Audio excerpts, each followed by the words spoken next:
I'm not sure the market is actually reflecting the strong nominal growth environment. The mood around technology remains very guarded. The bar is always very high. It's a tale of two markets almost. There are incredible things coming out there for AI. It's not going to be quite on the sort of Wall Street timescale. This is Bloomberg Surveillance with Jonathan Ferro, Lisa Abramowicz, and Annmarie Hordern.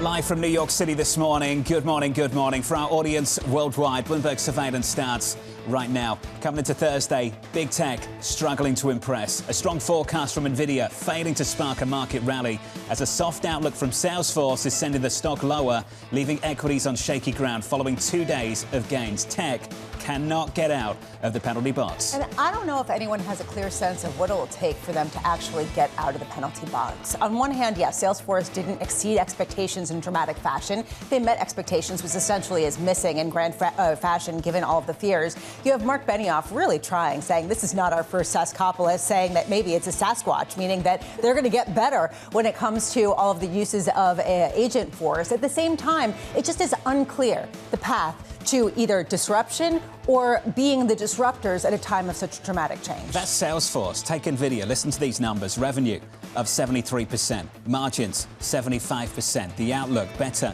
than expected. And the analyst community overwhelmingly looking at this as some kind of bullish thing. Truist. Demand is not letting up. Citi. Exponential demand. Morgan Stanley. The largest, cleanest beat and raise in the history of the semis industry, and the stock is up by 0.8%. Well, frankly, if HSBC was on with Bonnie earlier, and he said they're doing great, but has there been anything really tangibly new that we are learning from this? And he doesn't think so. They're very dependent on hyperscalers for their CapEx. What happened to all the talk of enterprise and sovereign? Will we see more of that? I found notable that China, there was a lot of talk about potentially they were going to get this access into China because the administration said you can sell those H200s. Doesn't seem like any of that is happening right now. It is a big fat zero when it comes to their revenue. We've said this a few times on this program. In fact, many times. You can learn something from the earnings and learn something from how the market responds to them. Nvidia's one story, you mentioned Salesforce. Salesforce also came out with a $50 billion buyback program on a $180 billion name. And still, that's not enough to engineer a rally in this name. Look, the reason why I started on Salesforce is because NVIDIA just defies logic to me. I mean, they reported a 94% increase in profit and record sales. I mean, what were people looking for? I would say the same thing for Salesforce. Was it just beating expectations, giving some sort of forward look? The fact that they came out, that they are buying back their shares because their CEO says, well, this is great value. We want to buy at a discount because we see ourselves as the winners. Nobody else is buying alongside them, even though their shares are down 28% so far this year. What will it take? What is going to be the catalyst for people to have their fears really assuaged? And frankly, with the existential conversations I'm having at home, I'm asking myself that question every night. Salesforce down in the free market by 3%. We'll keep tracking that story for you. Coming up this hour, Angelo Zino of CFRA as Wall Street shrugs off Nvidia's blockbuster revenue report. Ed Yardeni of Yardeni Research on the less strong earnings season for the Mag 7. And Gregg Moskowitz of Mizuho as a mixed outlook from Salesforce disappoints. We begin this hour with stocks flat as Nvidia's blowout quarter is failing to impress. Mandeep Singh of Bloomberg Intelligence joins us now for more. Mandeep, go through those numbers again. Revenue up 73%, margins 75%, the outlook better than expected. Mandeep, where did they miss? Where did they fall short? Well, it's because I think in the case of Salesforce specifically, it had to do with, the guide, and they are not seeing that top line acceleration. Compare that to an NVIDIA. The top line has inflected. In fact, they are accelerating from a very high already growth that they were showing. So I think it's just market is right now in that state where they see SaaS companies really not showing much momentum, and the semiconductor complex continues to see upward revisions. And, that's a kind of setup where there is a discrepancy. If they're buying more chips, it has to translate into faster revenue growth for mature companies like Salesforce, and you're not seeing that right now. So let's just stay on the NVIDIA story, Mandeep, and park Salesforce just for a moment. All of this should be helping NVIDIA. The higher CapEx intentions, it's not. The stock rally has stalled. All of these numbers should be helping the stock. It's not happening. What's going on? Well, so look, the numbers for next quarter look great. It's really about durability of growth for a company of NVIDIA's size. Given what's going on in the SaaS complex, you have to ask yourself, can they keep sustaining that 70% plus growth? And last night, Jensen did call out inflection in AI agent deployment. So far, generative AI was more about chatbots. Now he feels very confident that, the AI agent adoption will take off, given what we have seen with Claude Code and OpenAI Codex.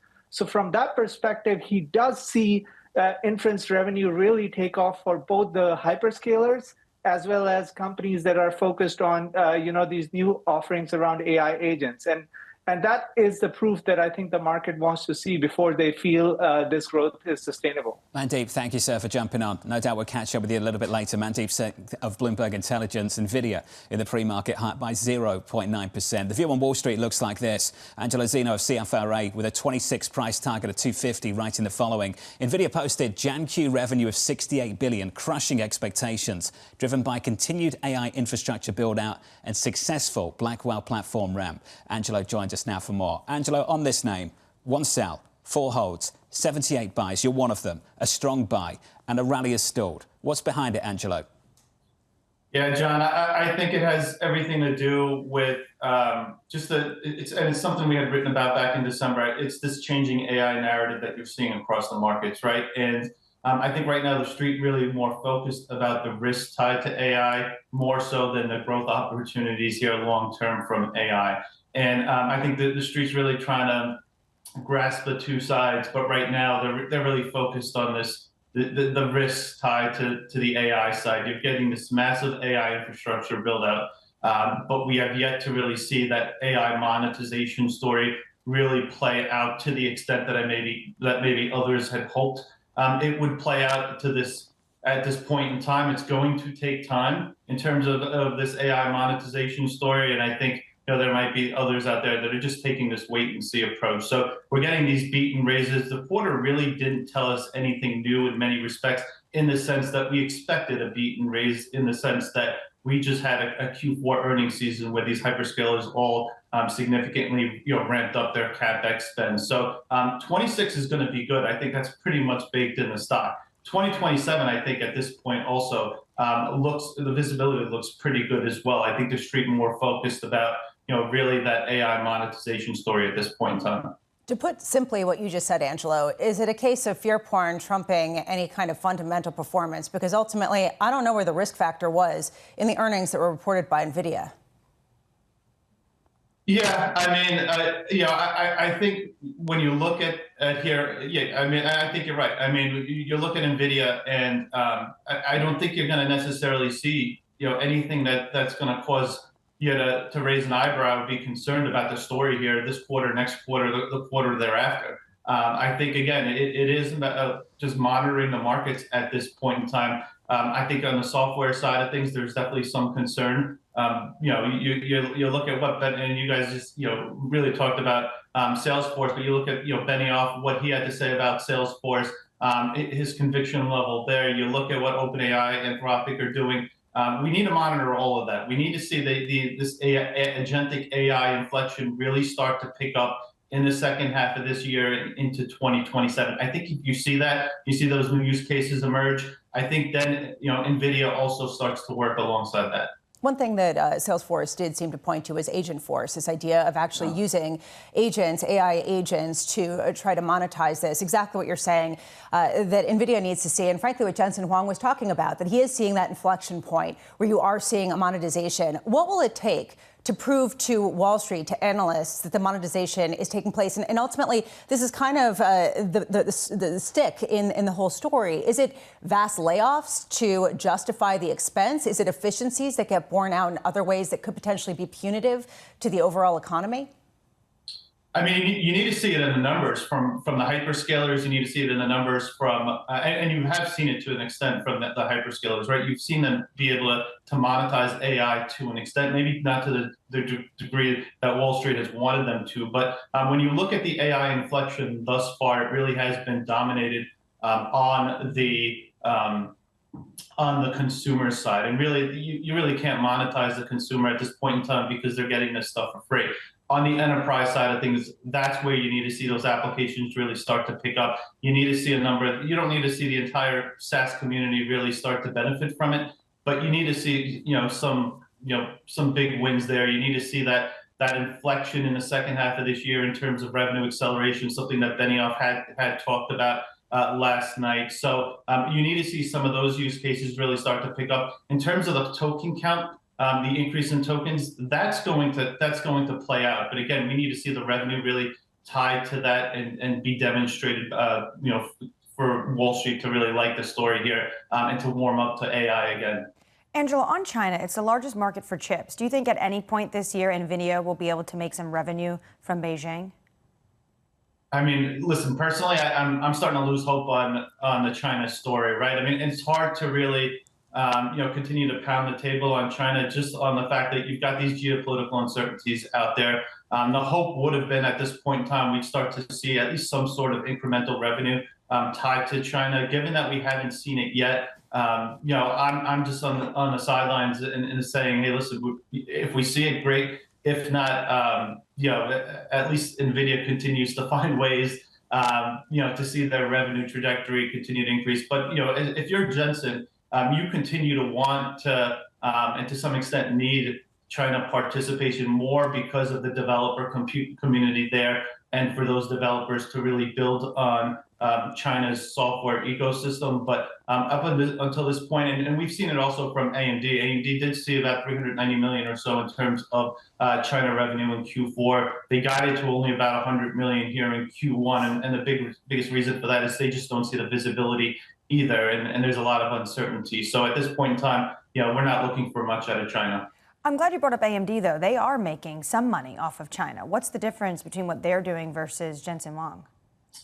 It's hard to say. I mean, at this point in time, it's really just about the type of licenses they're getting approved for. I mean, clearly AMD is a much smaller scale type company relative to NVIDIA. But at this point in time, it's all about getting the necessary licenses approved there. Angelo, always good to catch up, sir. Thanks for jumping on this morning. Angelo Zino there of CFRA, following tech earnings overnight after the close yesterday. NVIDIA up for 4 consecutive days into the earnings print this morning. Not really inspiring a rally following some really decent numbers from that company for the quarter. Decent really doesn't cover it, I have to say. A 94% increase in profit, record sales. You're talking about margins of 75%. They have increased dramatically from some 50% just a number of years ago. I mean, that's unbelievable. So what can they say other than we believe in ourselves, we see the expansion of our base, we think it's good. I don't know what it's going to take for people to actually get on board with ongoing multiple expansion. The stock this morning is higher by just 0.6%. We'll keep tracking that story for you. Let's get you an update on stories worldwide. With your Bloomberg brief, Yahara has more. Hey, Yahara. Hi, John. Sticking with NVIDIA, shares are barely budging this morning, up 0.6%. The chip giant's reporting first quarter profit and outlook that easily beat analyst estimates. Its latest sales forecast, however, falling short of some of the more lofty expectations out there. NVIDIA is facing uncertainty in China and a shortage of memory chips, which is holding back its gaming division. The Trump administration imposing new sanctions on entities accused of supporting Iranian oil and weapons sales. U.S. officials say the measures target individuals and companies involved in developing Iran's ballistic missiles, as well as vessels tied to its shadow fleet. The U.S. and Iran are holding talks in Geneva today. And the Pentagon taking its first step toward blacklisting Anthropic. Axios reporting it's asked 2 major defense contractors to provide an assessment of their reliance on Anthropic's AI model Claude. The company is insisting the military refrain from using its products to autonomously target enemies or conduct mass surveillance of U.S. citizens. That's your Bloomberg brief. John? Yahara, thank you. Thanks for the update. More from Yahara a little bit later. That story is becoming more and more contentious. Yeah, and I recently spoke to Under Secretary for Defense, Emil Michael, and he talked about when you sell it to the Department of War, they're going to do Department of War things. That was their stance. And whether or not these companies decide to get on with it, this is where the big tension is right now. It's an important story heading into the weekend. Up next on the program, rising AI skepticism. AI is very important and very powerful and has a lot of potential. There are incredible things coming out there for AI. Just it's not going to be quite on the sort of Wall Street timescale. Up next, we'll catch up with Ed Yardeni of Yardeni Research, live from New York City this morning. Good morning.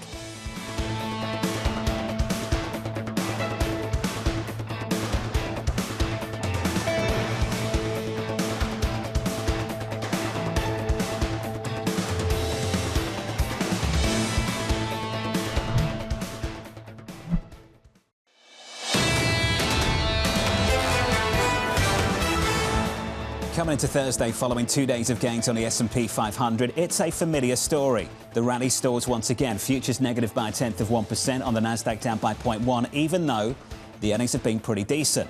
We're looking elsewhere for a major rally. The Kospi up for a 6th consecutive session in overnight trading in Asia.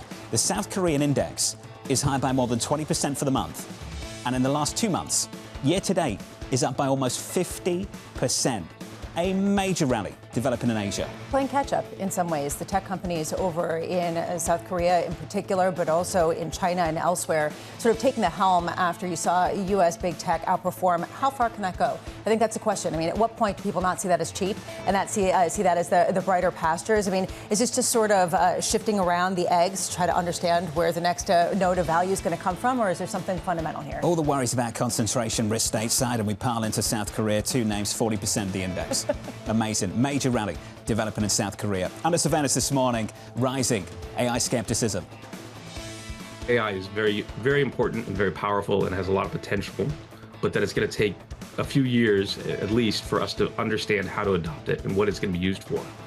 And so I think we don't fully understand where we're going to deploy AI in the broader economy. There are incredible things coming out there for AI. Just it's not going to be quite on the sort of Wall Street timescale. So here's the latest this morning. Stocks edging lower following a 2-day rebound. Investors digesting the staying power of AI sales growth after Nvidia's results. Yardeni of Yardeni Research writing, this has been a less strong earnings season for the Mag 7 as their CapEx guidance has soared and their earnings growth has slowed from torrid paces. Ed joins us now for more. Ed, welcome to the program. What is it going to take to get big tech in America out of this penalty box?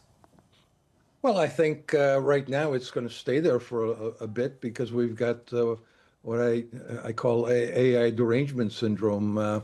We've all gone from a situation where AI is all good, productivity enhancing, good for profits, good for the economy, to suddenly kind of a Frankenstein monster that's going to devour us.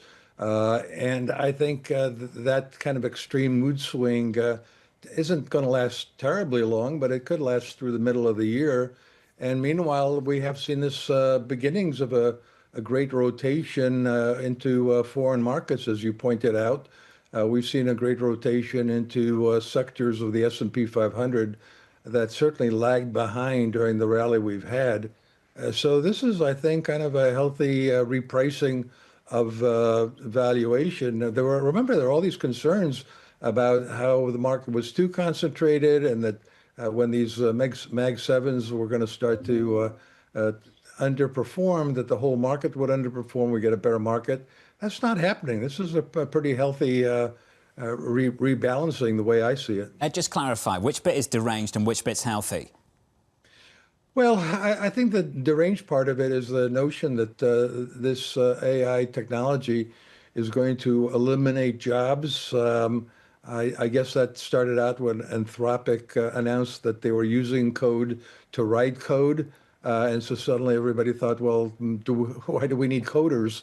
And here I'm looking at the Indeed job openings for software developers. It's up 11% on a year-over-year basis. You would think that there were no jobs at all out there for software developers. We just signed up for Claude, that Anthropic's LLM, and within 5 minutes we designed a kind of a handy-dandy tool to analyze whether a FOMC meeting is hawkish or dovish, and we compared the last 2 meetings, and it was brilliant, absolutely brilliant. I didn't have to fire anybody. It just gave us another more productive tool to do our work with, and I think that's what I think the productivity gains are still going to be there. Look, you're talking to somebody who's biased. I've been talking about the roaring 2020s. I don't think they're going to come to an end with mass unemployment and businesses shutting down. You know, business applications are at all-time record high. Last year, they were over 5 million. I presume these business applications were not filed by robots, but they were filed by humans who expected to be working. Fair enough, Ed. At the same time, a lot of people have argued that without the participation of the Magnificent Seven, and given the AI derangement syndrome as you see it, it's getting harder and harder to achieve some of the lofty goals for the S&P targets. I believe you have 7,700 on the S&P by year end. At what point would you start to question that? maybe not on the fundamentals, but at least on sentiment and how it's playing out? Well, 7,700 is a new all-time record high. I don't think a 10% increase from here is unreasonable, or from 7,000 to 7,700 is unreasonable. I think that we're still going to get that. Earnings have been phenomenally strong right through the fourth quarter. I think earnings are going to remain strong, and some of those earnings are going to be tech earnings. But we're seeing the technology companies now aren't kind of hoarding all this cash. They're not likely to be doing big buybacks, but what they will be doing is spending a lot of money that will impact the good old physical economy. The virtual economy is kind of where all the action was in the stock market, and now we're seeing outperformance by the rest of the sectors in the economy, which is fine. I guess that the question that people have, Ed, is the 10-year yield consistent with the productive nirvana that you're talking about? The idea that you can have the adoption of all of this technology that might not lead you to fire anybody, but might lead you to not hire anybody at your firm to do that kind of work. And frankly, it hasn't come with the commensurate benefits in terms of consumer spending and paychecks. You've seen paycheck growth really start to wane. I mean, at what point are 10-year yields and sort of this rosy version kind of in conflict with each other? Well, the 10-year yield is still kind of stuck above 4%. So the 10-year yield has been pretty quiet through thick and thin through all of this, even with the Fed lowering interest rates. But all in all, I think that there are lots of moving parts here. Baby boomers are retiring. Baby boomers make a lot of money. So retired baby boomers are not going to be earning disposable income, labor income. So as a result of that, personal disposable income in real terms has been flat, and that's got people kind of freaked out. But it's natural that as the baby boomers retire, they will be spending their nest eggs, which are, we've discussed this before, $85 trillion is what they have. They're going to be spending that. The savings rate's going to go negative. And yet consumer spending is going to hang in there very well. A lot of the baby boomers are helping their adult children and their young grandchildren with financial assistance. So there's a lot going on here that I think people just don't really fully appreciate. And there's just too much focus right now on this AI disruption, kind of disrupting everybody's lives. But I think it's going to be, it is already a great tool that's making workers more valuable, not less valuable. And I've got 30 on the clock. Speaking of consumer spending, we have seen a gap open up between discretionary and staples. Stock performance so far year to date. Are you expecting the gap to close in the year ahead? I do. I think the consumers will continue to spend. They have, goods, the real GDP rose 5% on a year-over-year basis in the fourth quarter. A lot of that was consumer goods, durable goods. So yeah, I do indeed think that, because I think there's just too much risk off right now in the market. Ed, it's good to see you. Thank you, sir. Ed Yardeni there. Thank you. Of Yardeni Research. AI derangement syndrome is a new one. I've not heard that one before. Dan Ives just published over at Wedbush. He says this: NVIDIA delivering a blockbuster quarter and guide is like watching Jordan with the Bulls. The problem a lot of people have got right now, we care about championship rings. And this stock is not winning championship rings right now, at least not this year. If you're a $5 trillion stock, you already are Michael Jordan. It's not proving that you are. The question is how many free throws and how many layups and how many, three-pointers can you get? Nice I can work. Keep going. I'm doing Good great. work. Yeah. Good work. Save it later because he's going to join us. Touchdown. In about 45 minutes kidding. time. No. I know. Good. Coming up on the programme, Andrew Bishop of Signum Global as US-Iran nuclear talks resume. Plus, Yahira's back with your morning movers. Shares of Salesforce trading lower. The stock is down by 3.5%.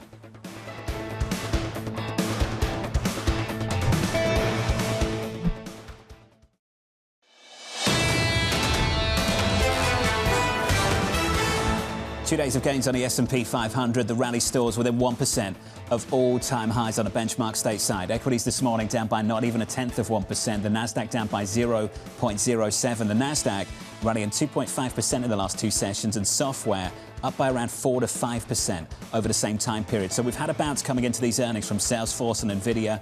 We are struggling to follow through. Let's get you some single names, some morning movers. Yahira has more. Hey, Yahira. Hi, John. It's a show-me moment for software stocks, and Salesforce and Snowflake did not quite deliver on Salesforce First, analysts calling the sales forecast, which was in line with expectations, lackluster and just not enough to ease fears that generative AI will limit rather than expand growth opportunities for the established software name. As for Snowflake, it did beat on revenue for the fourth quarter, but its outlook only met expectations. So Salesforce down 3.5%. Looks like Snowflake now positive 0.4%.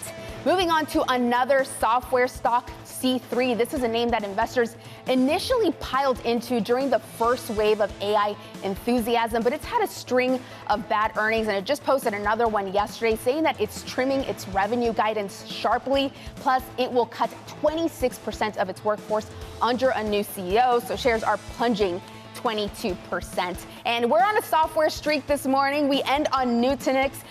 This is a company that essentially sells software that helps businesses manage data centers and cloud systems. Well, it just announced a new partnership with AMD to use that technology, but tailored to AI workloads. AMD will also buy $150 million worth of its stock, so shares are surging 22%. John? Yahara, thank you. Thanks for the update. More from Yahara in about 15 minutes' time.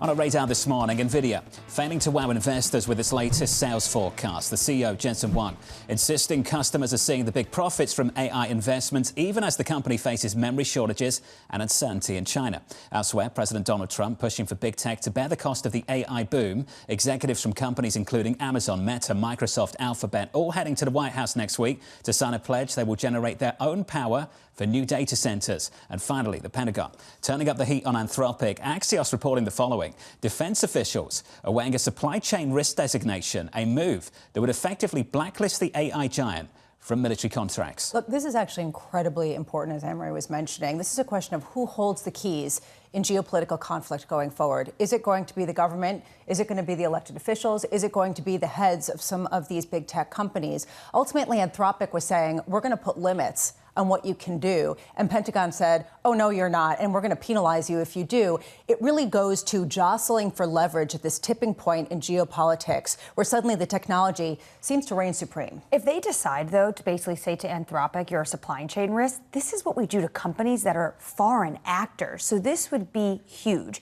And I recently spoke to the Undersecretary, Emil Michael, about all of this. And really all of this was kickstarted after we found out that Anthropic was used with the capturing of Nicolas Maduro. They haven't said that outright, but it's clearly obvious that Anthropic is aware that they were used in this, and potentially maybe that was one of their red lines.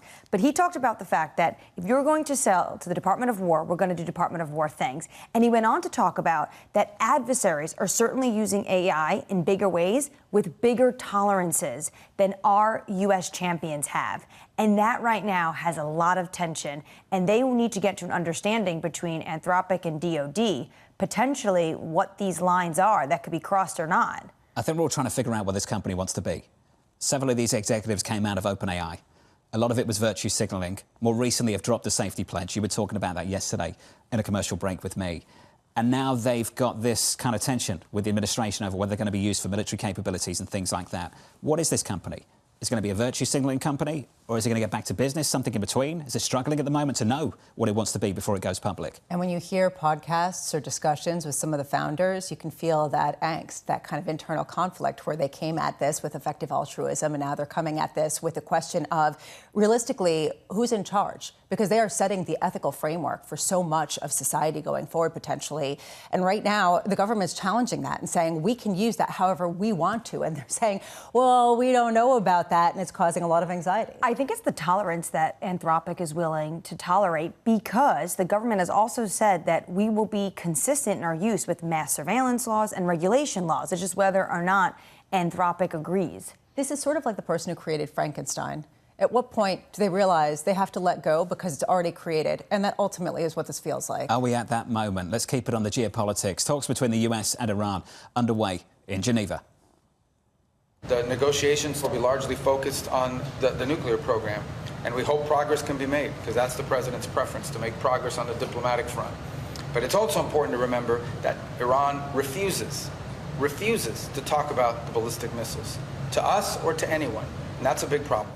The Trump administration ramping up pressure and imposing fresh sanctions on entities that help Iran develop ballistic missiles and advanced weapons. Joining us now is Bloomberg's Tyler Kendall. Morning, Tyler. Hey, John, good morning. Well, as you just heard, the White House maintains that diplomacy is the first choice, though military action remains firmly on the table. As the Secretary of State just outlined, it's our understanding that this round of negotiations is focused solely on the nuclear program amid disagreements over whether the country should have any domestic enrichment capacity. The thing is, the U.S. has made clear that it wants to see these other top agenda items included in any potential deal. As Marco Rubio just mentioned, Iran's ballistic missile program, as well as Iran's support for proxy militia groups. And while deadlines here in Washington often do shift, keep in mind President Trump says that Iran has until next week to reach a deal. And experts have pointed out the fact that the diplomatic dispute extends beyond Iran's uranium enrichment. That means that we are likely going to see that potential list of targets the U.S. could be looking at for a potential strike widen beyond just nuclear facilities. Because, as you well know, there has been this massive buildup of U.S. military assets in the region, as Israel confirmed yesterday that the U.S. has deployed F-22 fighter jets as well as refueling planes to the country in a move that has never been seen before. John, you mentioned those other ways that the U.S. is exerting pressure, including that new list of sanctions that is targeting those entities that help facilitate the sales of Iranian weapons and oil. I have to say, a new analysis out by Bloomberg Economics yesterday really struck me, as they say it is now more likely than ever that if the U.S. strikes, Iran would retaliate by closing the Strait of Hormuz. This is something that has been long threatened but hasn't been done, though they do say if such a closure happens, it would likely be temporary. Tyler Kenner with the latest in Washington. Tyler, thank you. We'll catch up with Tyler a little bit later this morning. Andrew Bishop of Signum Global writing, President Trump is not eager to go to war with Iran. This means that if in doubt about whether diplomacy can still succeed, he will continue to give it a chance. Andrew joins us now for more. Andrew, welcome to the programme. The US has already demonstrated superior military capability, and the Iranian government has already demonstrated how stubborn they're willing to be. Where is there space for a diplomatic breakthrough? So frankly, in terms of getting to an actual agreement, I think there's very little space. We've been optimistic. I don't know if optimistic is the right term, but ever since January 14, that fateful day when it looked like President Trump was going to strike, ever since that day and on that day, we've continuously said that the president was not going to strike for several months. And that continues to be our view, not because we're optimistic about, as you say, the substance of these talks, but because we think the president wants to drag them out for as long as possible, both to see if there's even the sliverest of possibility of getting a breakthrough, but also for calendar reasons. We're in the middle of Ramadan. You've got Nowruz, Persian New Year. Liberating the Iranian people by bombing them is not necessarily good PR. And then President Trump is going to China at the end of March. And we all know that this would potentially be a multi-week operation. I don't see how bombing one of China's biggest suppliers of oil right before visiting Xi Jinping is going to help extend the trade truce. So when do you think this could start if Trump had to use this option of a strike? Yeah, we've said since January 13 that the most likely is after April 4, so essentially after he returns from China. But then that would be going into the summer, which is peak driving season here in the United States. Andrew, how does the president weigh potentially what a spike in oil would be? Tyler was talking about the Iranians being willing to close the Strait of Hormuz to gas prices in the United States ahead of a midterm election. Yep. That goes exactly back to both why we think he's so reluctant overall. And then on your question about timing, that gets to the issue of the fact that the Iranians are so hard-headed. I guess my point, and I do mean the government in this instance, what I mean by that is I think the president would like to get a deal before April. But if we don't get a deal, then he will act. I mean, what you see is what you get in terms of this government's position on striking. They want a diplomatic deal. If they really can't get one after having tried and tried and tried, they will bomb. At the same time, Andrew, you could look at the troop buildup in Iran and around Iran, and you could look at the fact that a lot of people are saying that if there isn't some sort of military incursion here, it's just going to be kicking the can down the road because ultimately Iran's not going to get rid of their ballistic missiles. I mean, at what point is that a real pressure point that challenges the thesis that calls for dragging this out and a lack of a conflict? The argument makes perfect sense. But if you follow, open source intelligence accounts and the like, you can point to about 100 or 200 signals since mid-January that suggested an imminent attack, right? It's sort of, yes, we're pre-positioning 24 F-35s. And then the following week, it's 48. And then really, we needed 48 all along. So 24 should not have been the signal. The goalpost keeps moving on this. So it's not, I don't disagree with the logic. It's just finding where that limit is, we think is a little later. And this is very similar to what happened with Maduro. Back in September, I believe, of last year, we wrote that President Trump was likely to take out Maduro, but he would take a lot of time. He would not be rushed into it. And by November, December, people were saying it has to happen now because we've deployed all this firepower. The truth is the president can afford to run the tab. And even from an operational standpoint, he does have the several weeks that he wants. Andrew, as you know, Tehran and the Iranian economy right now is really struggling. How well funded are Iranian proxies in the region right now? What are their capabilities to cause disruption if Iran needs them to? So their funding went through a hard period following the major strikes, and I'm not just referring to the June war of last year, but Israel's overall operations across the region. But they have really recovered quite well. If you take Hezbollah, for example, the smuggling routes for bringing in cash had to be rejigged, but they have been rejigged. The issue, though, is to be very transparent. I don't think that the reaction function of these proxies is going to depend that much on funding. I think it's going to be much more of a political decision. And we have a slightly nuanced position at Signum, which is we think that Iran will retaliate extremely forcefully. So the president's sort of scenario of a limited strike, limited retaliation is off the table, but not necessarily, in fact, not with its proxies. I think the proxies will largely sit this one out for political self-preservation reasons. Andrew, could you describe what forceful retaliation would look like then? Yeah, it's very simple. It's trying to kill Americans and Israelis, which is very different than what happened in June and during the prior operations, where the main goal was trying to demonstrate capability and sort of, show symbolic action. Here, we think that they will try to kill as many as possible.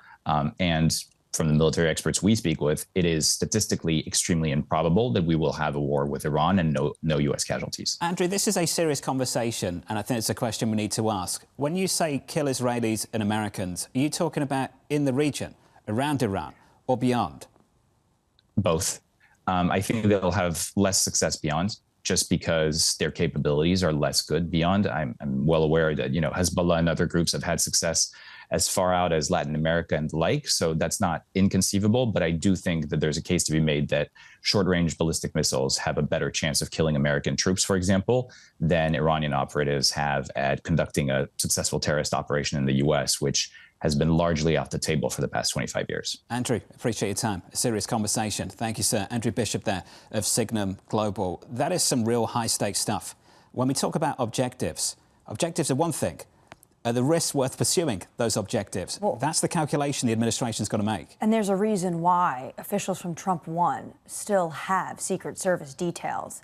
And a lot of that has to do with the killing of Qasem Soleimani and that they still have a target on their back from this regime. And we know that Iran likes mass casualty events. So potentially, what could that look like? And obviously, this is something the administration is clearly thinking about as they have this vast buildup in the region. We'll keep tracking that story. Less serious, of course, is the price action. But to get to that, futures this morning slightly negative by 1/10% on the S&P 500. With an update on stories elsewhere this morning with your Bloomberg Brief, Yahara has more. Hey, Yahara. Hi, John.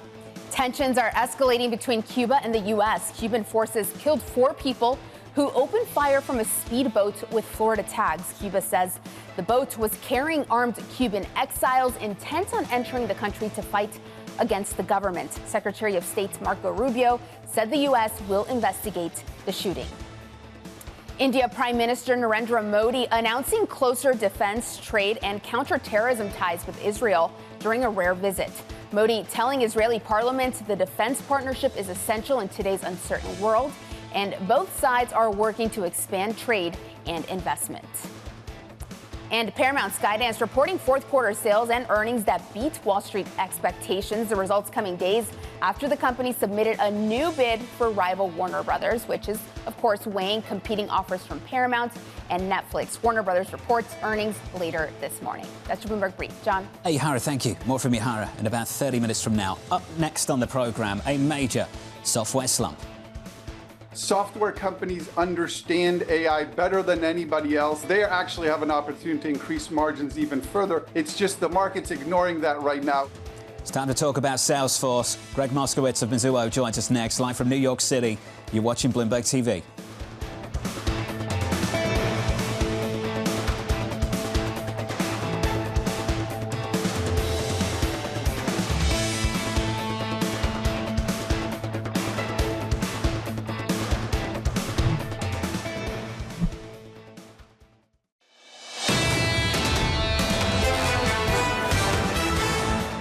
There really is very little drama at the index level, within 1% of all-time highs, and this morning down by not even 1/10 of 1%. The Nasdaq down by 0.1, following a two-day rally of 2.5%. The drama is just the idea that we're getting these fantastic earnings in tech from the likes of, say, Nvidia, and the stock isn't rallying.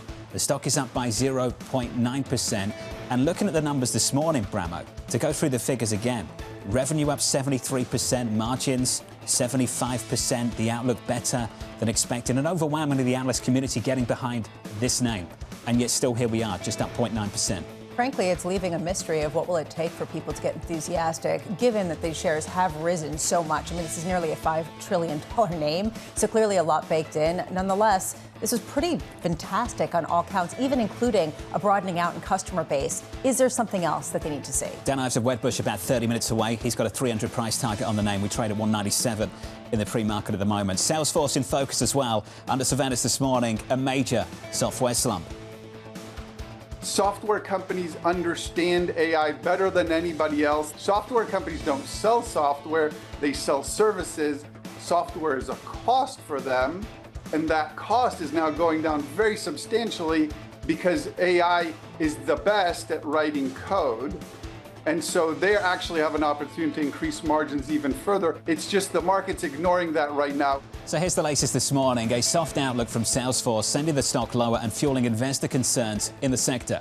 Gregg Moskowitz of Mizuho lowering his price target, but remaining optimistic, writing the following. We see a high likelihood of organic revenue re-acceleration and believe Salesforce remains committed to profitable growth. Gregg joins us now for more. Gregg, welcome to the programme. We'll talk about the growth numbers and the outlook. I actually want to start with the buyback, because this has been a lingering question for a lot of people over the sell-off of the last several months or so. Why these companies haven't stepped in and bought their own stock. And then Salesforce did it and announced a major buyback, and it's failed to underpin confidence in the name. Gregg, just on that specifically, what was your reaction? Well, first of all, thank you very much for having me. It's welcome. Frankly, Salesforce is not the first company in our space that has done this, that has stepped up recently and has just said, you know what, from our perspective, there's too much intrinsic value in the stock. We are going to put our money where our mouth is and accelerate our buyback. Now, it's a $50 billion authorization. What Salesforce has not said is how much more aggressive they will be in the near term, in the medium term. So that remains to be seen. But they made it very clear yesterday that they see uncommon value in the stock here. That being said, is it enough to overcome the negative narrative that exists right now that AI is going to be this disruptive force for so many software companies, or disruptive force to so many software companies? In other words, causing decelerating growth, causing more issues with SaaS-based models in particular. That narrative is very extreme right now.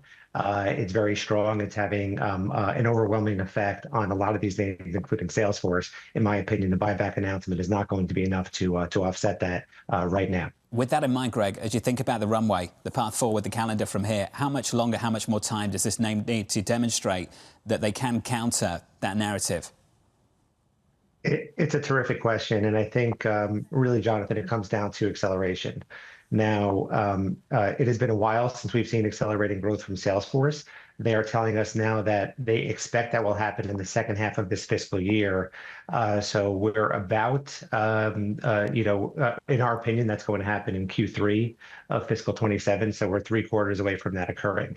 If that does in fact happen, we think then investors can start to have more confidence in this business, the durability of it. The growth algorithm starts to look a little bit better. I would also point out that their productive sales reps are up 15% year over year. If you go back 12 months ago, that was just flat. So Salesforce themselves is seeing more reason to invest behind these trends. The real driver is what they call Agentforce. This is their agent-based AI software. It frankly got off to a very slow start in calendar 2025. The last couple of quarters, and especially this one, it has really picked up.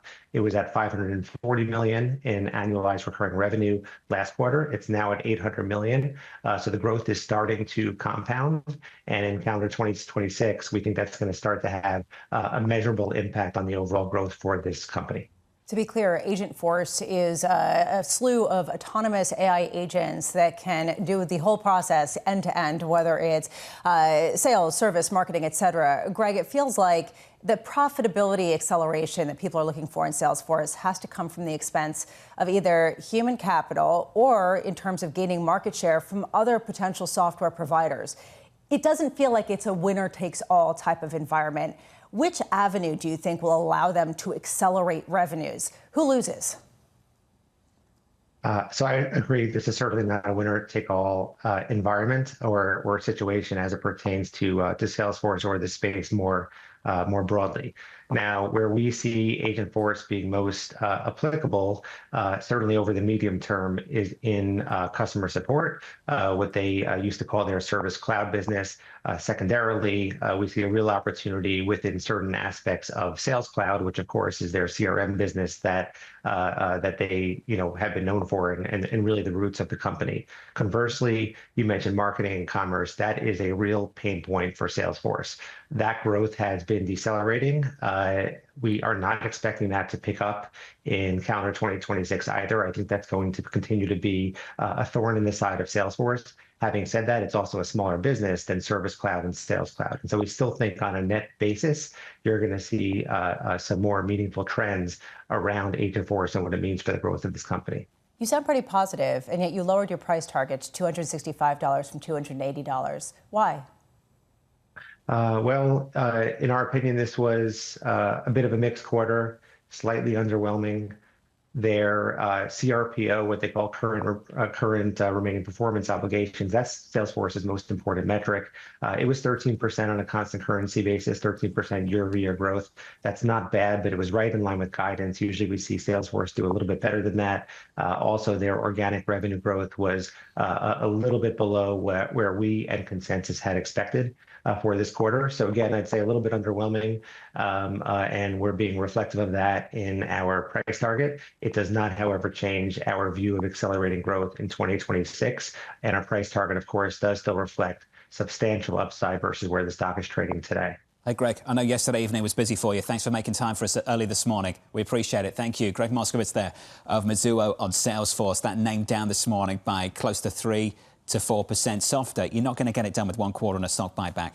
You're going to need to see this performance repeated quarter after quarter and demonstrate more confidence in the outlook. And monetization and where the channels are going to come from. And that is a continuing question at a time. Where is that monetization going to come from? Up next on the program, we'll catch up with Emily Roland of John Hancock, Dan Ives of Wedbush, Lumen Technologies President and CEO Kate Johnson, plus Matt Brill of Invesco. The second hour of Bloomberg Surveillance is just around the corner.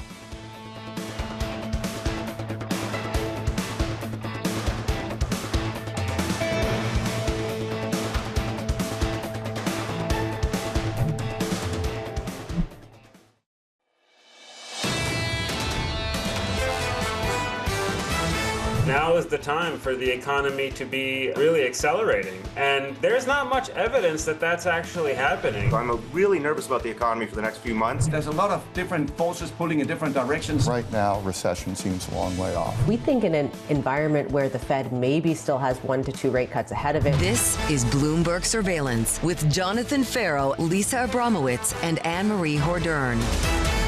Live from New York City this morning. Good morning, good morning. For our audience worldwide, the second hour of Bloomberg Surveillance starts right now. Your scores, the price action looks like this. Equity futures pretty much unchanged on the S&P 500 following 2 days of decent gains led by tech, software doing nicely until this morning.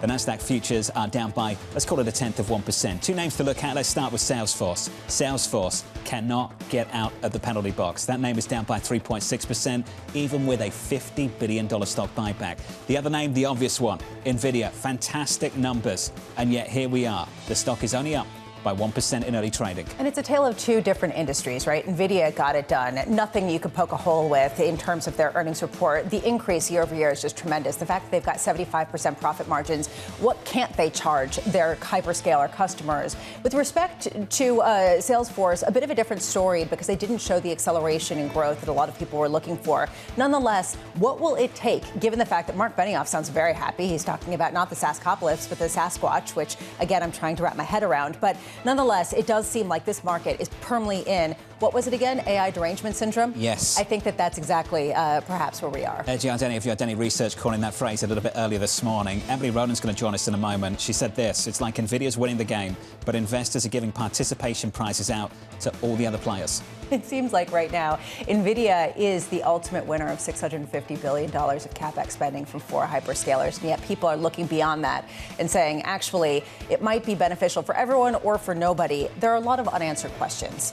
And a lot of these papers that are going viral about whether it will completely eradicate white-collar jobs and talking about the deployment of AI go to the heart of the fear. Can it be that we get this sort of nirvana-like productivity boom that leads to benefits for all? Or are we going to end up in the same post-globalization reality that you've talked about, where suddenly blue-collar jobs were shipped overseas? Is it going to be a similar kind of apocalypse in the white-collar space? We can't answer that question. Even Fed officials themselves are struggling right now. Well, as they struggle, what I found interesting this morning is whether it's Frankly or Angelo Zino talking about the fact that what they had from NVIDIA, what they delivered, is everything they expected.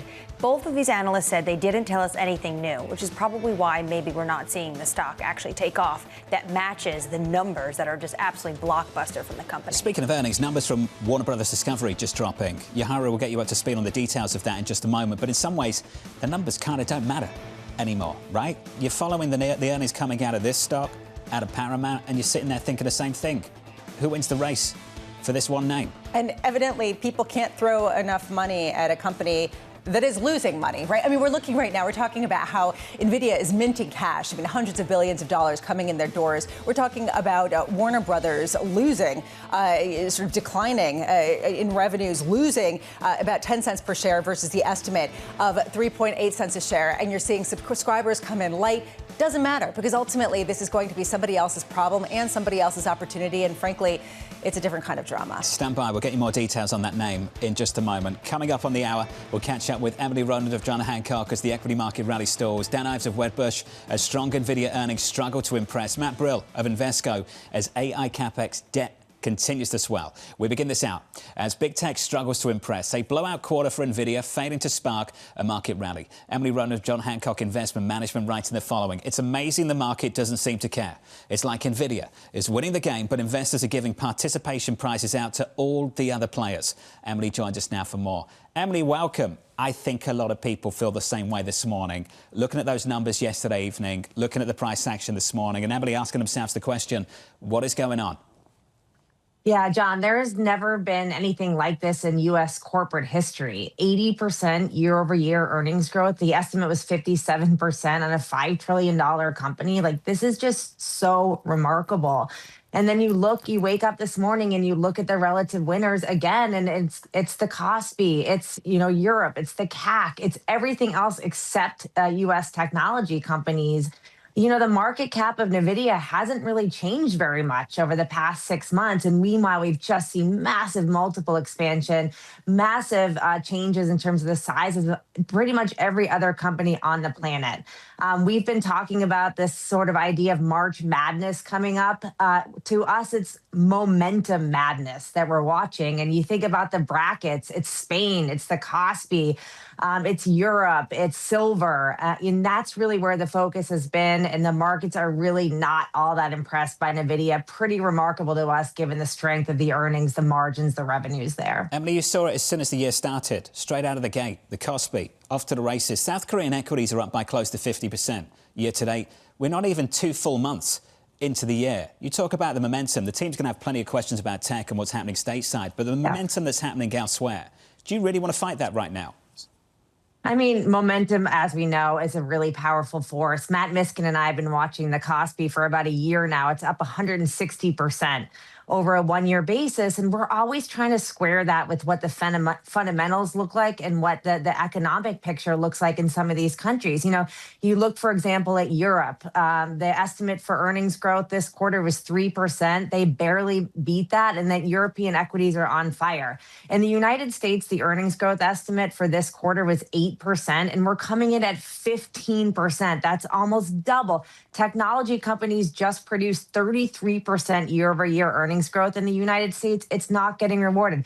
Look at Japan. Their stock market's on fire. Guess what their GDP growth is? It's 0. They just missed a technical recession. So it's just hard to really square this momentum, this sentiment, this technicals that are driving these markets with what's really happening underneath the surface. We want to participate in this, but investors might want to think about right-sizing positions in a market that's been driven by momentum. At the same time, Emily, U.S. markets have already benefited from momentum, right? I mean, if you look at NVIDIA shares, they've gone from $3 essentially at the beginning of 2019 to almost $200 today. I mean, it's been a tremendous blowout in terms of market capitalization. How can you understand, even when we're talking about such big numbers, what that's baking in and how many more multiples to price in at a time where there are many beneficiaries, clearly, and the race is very intense?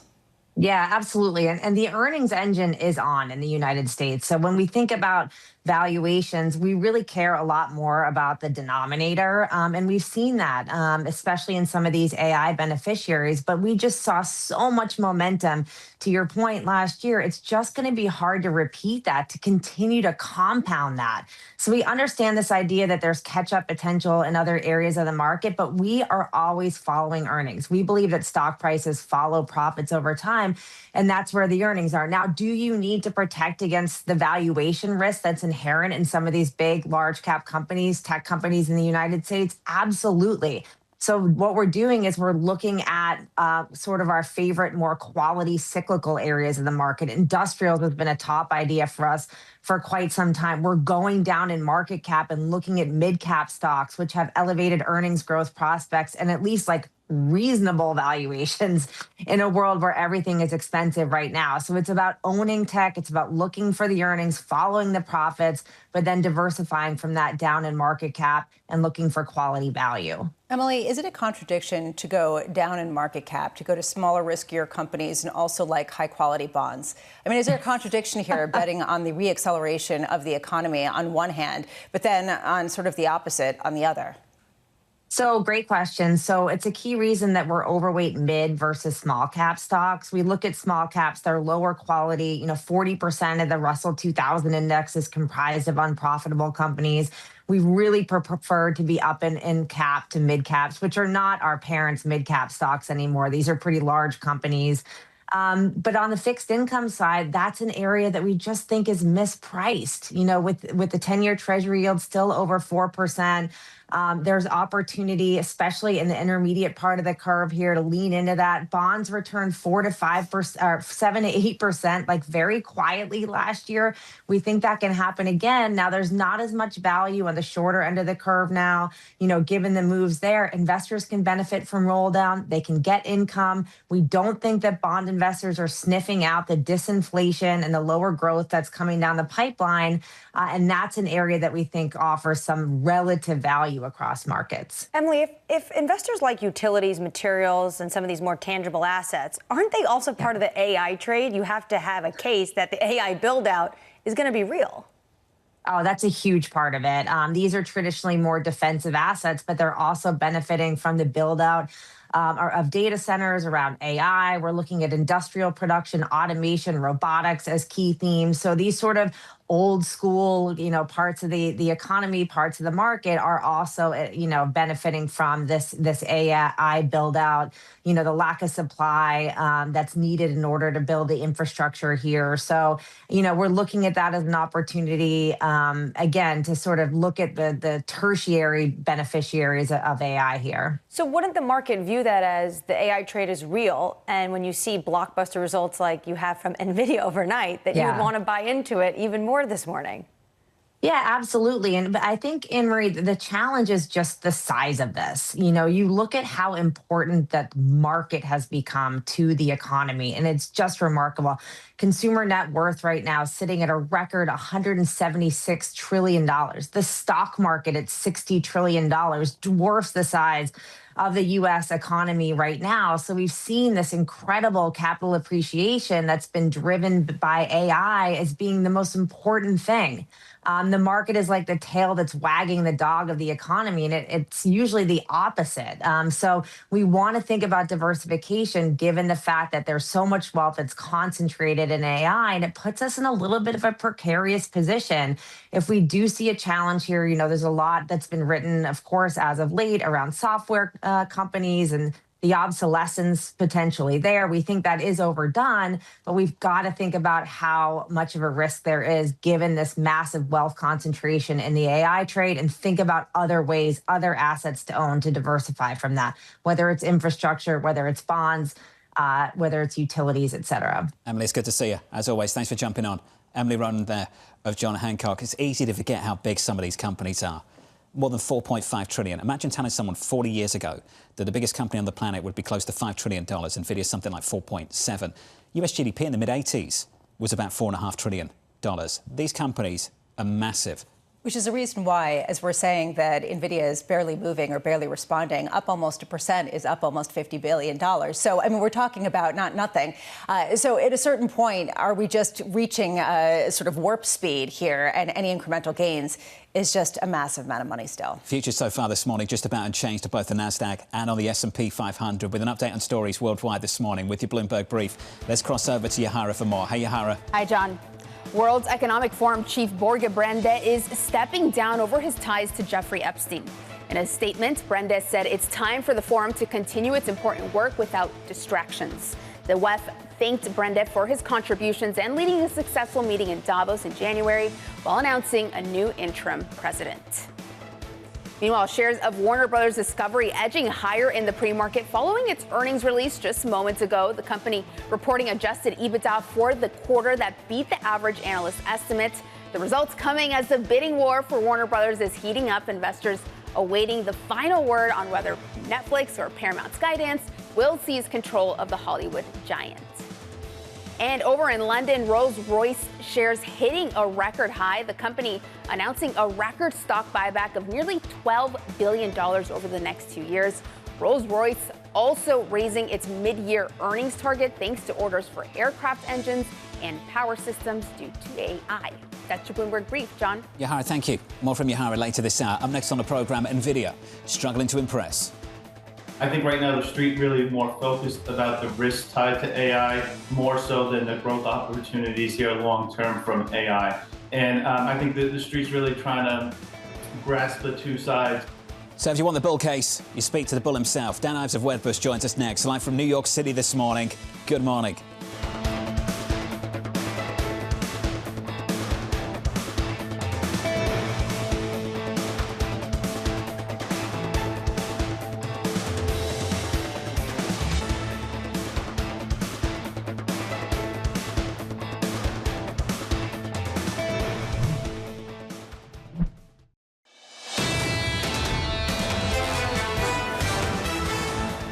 So things at the index level feel really snoozy once again, within 1%. I think now within 0.5% of all-time highs on the S&P. Just about unchanged so far this morning on the S&P. On the Nasdaq, unchanged as well. Talked lots about Salesforce, more to come on NVIDIA. Check out the banks as well. Citi yesterday had a really decent day, up by more than 4%. Citi this morning down by about 1/10. It's a great note out from the team at Morgan Stanley on the most defensible stocks.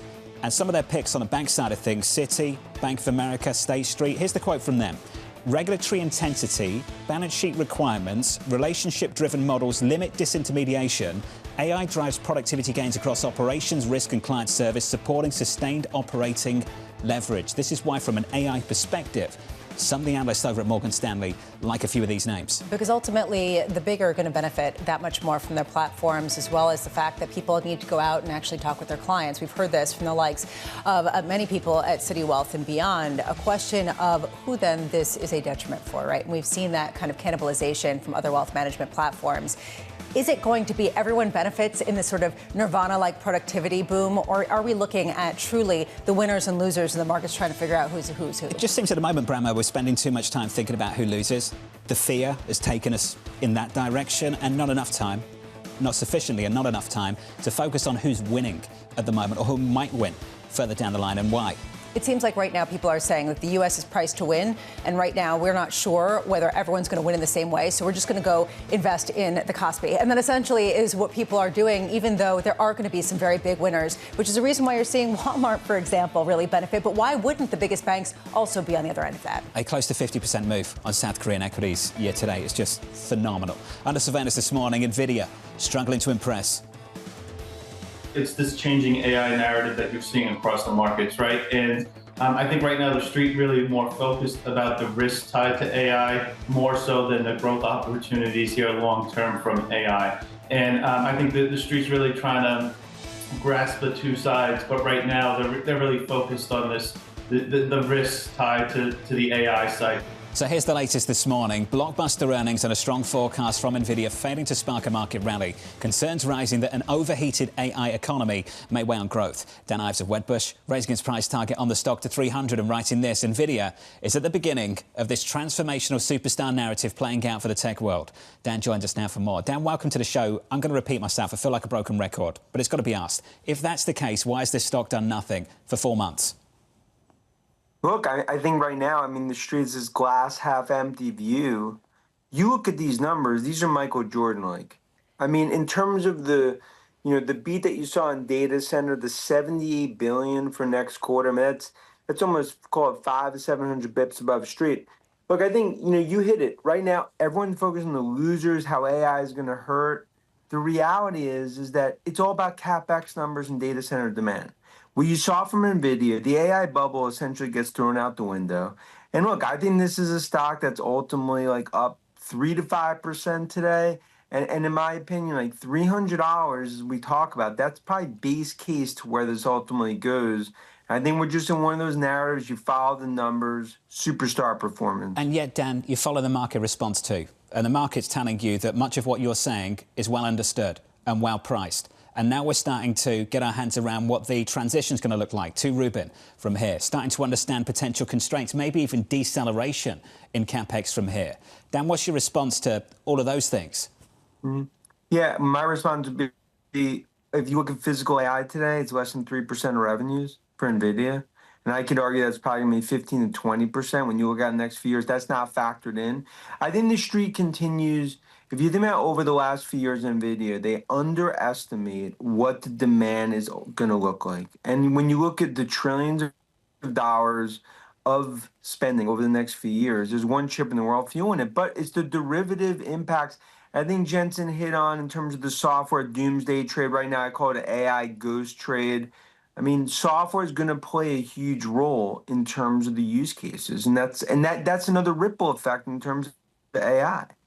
Dan, the fact that they had 75% margins, to me, indicates they can charge whatever they want, that the demand is so great that they can raise prices significantly more than their input costs. And I just wonder, where is the competitive moat around that, right? I mean, how much better are their chips right now that allow them to charge whatever they want at a time where AMD is trying to come after them, Broadcom's trying to fashion chips for Microsoft and Google and all the others in order to compete with them? Yeah, at least right now it's their world. Everyone else is paying rent. And I think I'd say they're probably 3 to 4 years ahead of any competitor. Look, they're a third-rate chip, an H200 restricted in China, even though obviously no revenues. That's better than Huawei, probably by a year or two. Now, look, obviously competition is going to continue to increase over time. Big tech will build their own chips. But right now, demand and supply is 12 to 1 for NVIDIA chips. And that's why when you look at those margins, you look at numbers, I mean, the fact that this is a stock that's under 200 relative to where I think ultimate earnings is going to play out. Now, I continue to view it as a table pounder name, despite obviously a muted reaction, at least initially. Well, Dan, how much do you see actually some competition being posed from the others? AMD got a lot of attention this week due to their arrangement with Meta. I just wonder, given how much they have raised prices and given the fact that not everybody needs a Michael Jordan, some people just need an average college coach or even a high school coach to help them get to the next phase of technology. I mean, where do you see some of the pull coming from in terms of competitors? Yeah, look, and if NVIDIA is the Jordan, like AMD could be the Scottie Pippen, right? I mean, the point is like AMD is going to play a huge role. Micron's going to play a role. You look down like in terms of TSMC and just the whole derivatives on the supply chain. Look, obviously Intel is trying to get into the game, but just the reality is that NVIDIA is so far ahead. But you think about the spillover, Meta can't get enough chips from NVIDIA. They're going to have to go to AMD. And that's why AMD is one of our, the Ives AI third, and it's a core winner in terms of everything Lisa Su's doing. It speaks to just this overall market opportunity. You're going to have trillions of dollars spent, and also for every dollar spent on NVIDIA chips or even overall CapEx, $8 to $10 multiplier across the rest of tech.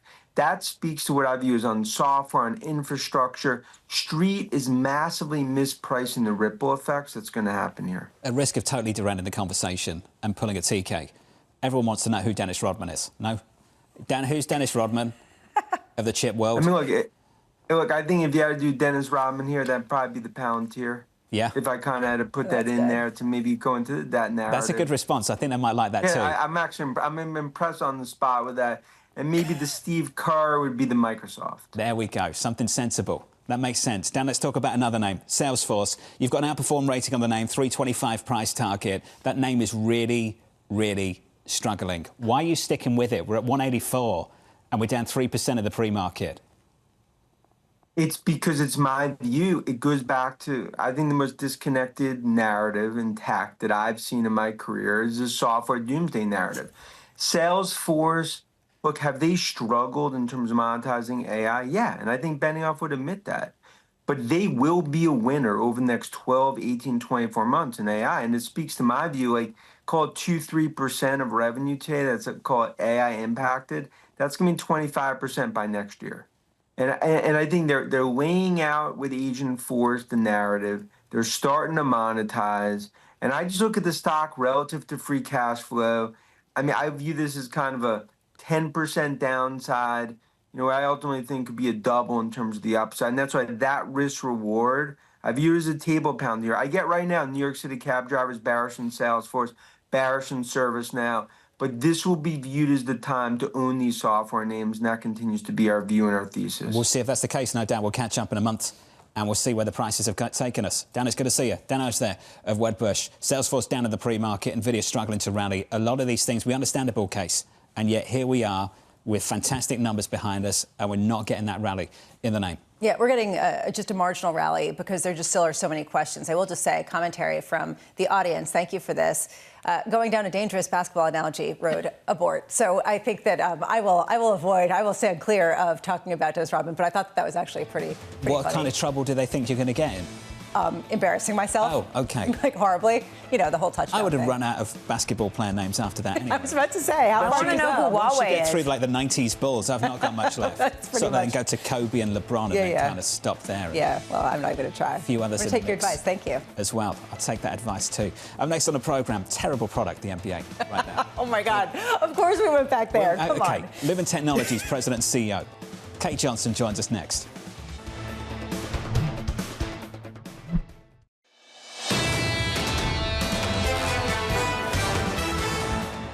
How did I forget Allen Iverson? Fantastic player. I thought you said that we were going to stop That's this. when the product was good. Oh, really? So you're still going to go back to that? That's when the product was good. Do you want to go back Now there? the product is not very good. Why is it not good, John? It's a tedious thing to watch, I find. It's fun in person. The players aren't as good. And LeBron, and I'm going to get stick for this, LeBron throws himself on the floor all the time. And given that he's like the guy, the franchise guy right now for the NBA, not what Jordan was. Slippery slope, though, when you talk about Probably gonna football. get a lot of hate. And when you get football and some of the people in terms of, oh my God, my left arm. Sure. You know, But women these guys don't are do like that. 7'4" and 250 pounds. Okay, fair. This is not. I abort. I'm going to just abort right now. We can do that later. Play at Lumen Field. Okay. And they're the world champions, Jonathan. All right. Forgive me. Thought you should know that. I didn't World expect you. I didn't champions. expect you to. Synchronicity I in didn't our expect you to self transformation intro. stories. I didn't expect you to self intro. We'll do that in a moment. All right. Stand by. More to come. Looking forward to this conversation. Futures right now on the S&P positive by not even 0.1% on the S&P 500. On the Nasdaq, just about unchanged. Some single names out there worth having a look at. Before we get to it, I want to talk about the commodity market. Crude down for 5 sessions, the longest run since August, pulling back even as geopolitical risk stays heightened. WTI is down by another 2%. WTI crude this morning, 64, up double digits on the year so far, but a bit of pushback over the previous 5 days. Yeah, pushback because today we have diplomatic table happening right now in Geneva. You have the U.S. officials meeting. They had breakfast this morning with the Omani foreign minister, and they're meeting with the Iranian counterparts. Potentially there is an off-ramp to what we've seen in terms of the really insane military hardware right now in the region. And we heard from Signum earlier, and they say they don't think anything in terms of a strike would happen just yet. That may be a few months out. Le flop is what I just got. Literally, messages from Bloomberg subscribers. Le flop instead of LeBron. Yeah, well, there you go. People agree with you. Bad product. 2 hours away from the cash open. Morning movers with Danny Berger. Hey, Danny. Hey, John. Yeah, some important ones this morning, and NVIDIA is the one everybody is checking. And I guess it's good that the shares are now moving up. It was this big narrative of a disappointment. But for NVIDIA, I mean, options were pricing a 3% move in either direction. So 1.6% is quite tame. A huge beat for fourth quarter revenue, 70% above expectations. First quarter beats as well. But of course, there's just always kind of like the whisper number with NVIDIA that people are always expecting more. They did point out, especially for their gaming division, which obviously makes a smaller slice of the pie now, that they are still contending with a memory chip shortage. And that was enough to spur an even bigger move for a different stock this morning. Let's check out what SanDisk is doing, because it is the biggest gainer of the mega cap companies this morning of the S&P 500, up 3.2%. Again, just because of those comments from NVIDIA that there's this memory chip shortage, which we already know about, but that was enough to move SanDisk. Also looking at some breaking news just in the past 30 minutes, Victory Capital coming in with a new bid for asset manager Janus Henderson, $49 a share. They say that this beats out what was already agreed upon for a bid from Trion and General Catalyst. Again, that deal was already agreed upon, but Victory Capital coming out this morning saying we have a superior bid, we're offering more money. Shares are being priced at $53. Perhaps we might have a bidding war in our hands. John. Danny, thank you. Appreciate the update. More from Danny in the next hour. On our radar this morning, results from NVIDIA. Failing to impress Wall Street, the company facing a critical shortage of memory chips and uncertainty in the Chinese market. The CEO insisting the AI boom is delivering massive profits. Elsewhere, Amazon's full $50 billion OpenAI investment is reportedly on the line. According to the information, the deal hinges on OpenAI going public or reaching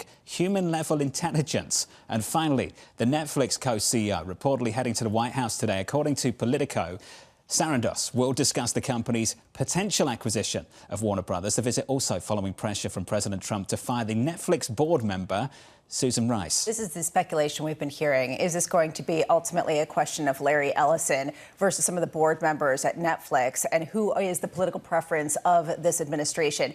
This whole thing makes me uncomfortable because when you start talking about antitrust, how does this play into that? I mean, where does the regulatory overlords think about this in terms of who you say yes to and who you say no to? Is it about antitrust and competitive, or is it about maybe something else? Who is the regulatory overlord in this case? question. Is it just one man in the White House? Is that what this comes down to? Potentially, but we don't even know, actually, if the Netflix CEO is going to be meeting with President Trump. We just know he's going to the White House. So potentially he's going to meet with some staff. But I was thinking about when I heard about he's going to the White House, it comes after President Trump said, you got to get rid of the board member, Susan Rice. Remember when Trump said that Intel had to get rid of their CEO? And then all of a sudden they were best friends, and Sorry. Trump made an equity stake in Intel? Is he buying Netflix? You actually don't know what you think you might know the outcome might be, but you actually don't know based on what happened in the past. That's a really good point. The stock is up this morning by 0.75% No one thinks he's buying Netflix, just to clarify. Let's keep it on tech. NVIDIA CEO Jensen Huang saying $700 billion in AI-driven spending from hyperscalers this year might not be enough. Lumen Technologies staking its claim in the race to develop AI infrastructure. The company announcing a new partnership with Anthropic to build out a fiber network across North America. The Lumen Technologies president and CEO, Kate Johnson, joins us now for more. Kate, good to see you. I should say hello properly this time. Yeah. Do you want to start in Lumen Field in Seattle first? So we start there? I think we covered it. When did that relationship begin? The Seahawks and Lumen, maybe 20 years ago. The sponsorship, and it's been quite an evolution. We're excited. This company's changed a lot. A couple of years ago, summer of 24, $1. $1 a stock. Mm-hmm. What's changed? What have you changed to get from that position to where we are today? We have changed everything. We've turned around the capital structure through a couple of important transactions, sold $13 billion of private connectivity fabric, sold our fiber to the home business so we could double down on enterprise and double down on digital, reposition the company to become the trusted network for AI, total culture transformation so our people are empowered to actually focus on growth. It's a new day for Lumen. How painful has the transition been, given that this is new technology that changes all the time and the skills are quite different? Yeah, so, it's adaptation. right? I mean, it's about acquiring new skills. It's about injecting new skills into the company. It's about reimagining how assets that have been around for a long time provide new value. It's a total refresh. We find it very energizing. AI is very disruptive, but poses a huge opportunity for our growth because it proliferates data, and we move data for a living. How much easier is it for you to raise money, given the fact that there is this buy-in right now from Wall Street in the build-out of fiber connectivity, the build-out of what is necessary to power the AI hopes and dreams? Well, honestly, we don't need to raise money. We fully funded the next several years of our transformation with the cash that we've gotten from deal making and from redoing our capital structure. So we're in a great place. I think you'll continue to see us tweak our capital structure, continuing to opportunistically reduce leverage and go after great rates. So, I mean, we're in a great place right now. When it comes to one of your major customers, partners, Anthropic, are you concerned a little bit about the pushback Anthropic is getting in Washington, D.C.? So look, Anthropic is a great partner, and they tapped us to be the trusted network for their AI services. So we're super proud of it. We're connecting their data centers, and we're moving at lightning speed with them to help them grow. But the question remains. New tech often raises complex questions. We've seen this movie before with public cloud. And, as that discussion evolves, I think it really points to the fact that we probably need stronger policymaking muscle, stronger governance muscle, and adjudication. So we're watching it quite closely. Well, what if the DoD actually says they are supply chain risk? If there's supply chain risk deemed, I mean, we'll obviously, as we always do, comply with the full extent of the law, federal regulations, and contract requirements. Does it give you pause about establishing a relationship, given that's on the line at the moment? It doesn't, because no matter what the landscape is at the model level, everybody needs their data to be moved from anywhere to anywhere, quickly, securely, effortlessly, and we're sticking to that, which is several abstraction layers away from the discussion about the model Things itself. are happening really, really quickly, and the numbers, the sums involved are absolutely ginormous. We had an individual sat in your chair, I think maybe a week ago to the day, who turned around and said that this CapEx boom is the biggest bubble he's ever seen, and the constraints are going to come from things like energy. Can you give us the counterpoint to that? Because I'm sure that's something you hear a lot as well. For sure. So there's a couple of different layers to this problem, right? Whether or not there's a bubble, it's disruption. There are going to be winners and losers. There are going to be value propositions and business models that are changed and incumbents that are threatened. And who wins at the model layer, who wins at the services layer, that's up for debate. What stays constant is the need to move data from anywhere to anywhere, and that's what we do for a living.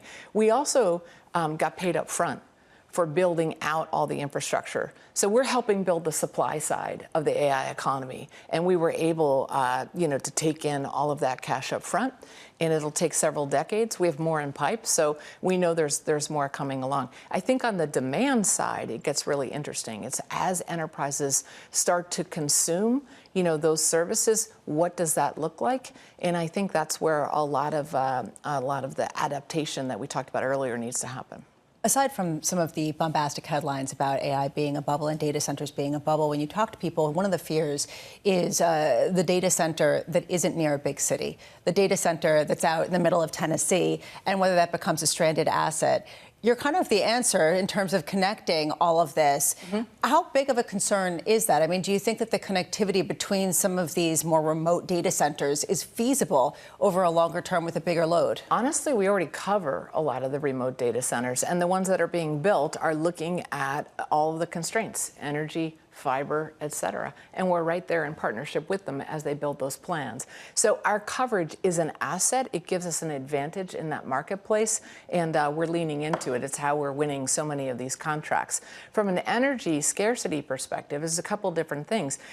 We have a programmable network that allows companies to move data anywhere very quickly in real time. So we are actually energy's best friend, because we can actually pivot workloads to markets where there's more energy available or where the pricing is more favorable. The Citadel versus Citrini 7. I just want to go to this because it really speaks to what you're talking about.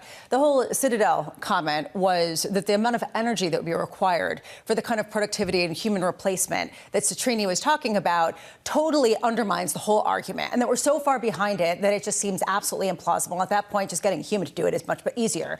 I mean, how big of a constraint is the energy picture right now? I think right now the problem is that the workloads and data are trapped in markets where there are constraints on energy. But if you look at all of the energy that's available across all the markets in aggregate, there's plenty of energy. So the question is, can you move the processing to where the energy is available? And with a programmable network from Lumen, the answer is yes. We've explored some of these issues with you before. I'd love some deeper insight on this particular topic. The difference between this moment compared to, say, the internet of 30 years ago. Back then, the telecoms weren't the people who made the massive money. The massive money was made at the application layer with some of these big tech firms that came along, like the Amazons, the Metas of this world, that produced the kind of things that took advantage of the infrastructure that was built for them. Is this different with AI? It's different for a couple of reasons. Number one, there was a huge overbuild at that time, and every project looked like a great project for telecom companies. They were also in the utility mindset where they were charging rents, and it was kind of like, oh, there's going to be this huge traffic boom. We can't wait to get all these orders. This is different because it's not just about pipes. It's not just about bandwidth. It's about the capabilities to connect that bandwidth to the application layer. It's how everything talks to each other. That's the essence of our strategy, is this digital platform actually makes the network programmable, just like compute and storage were made programmable in the world of cloud. We've promoted network to the same level, and now it's become an incredibly valuable asset.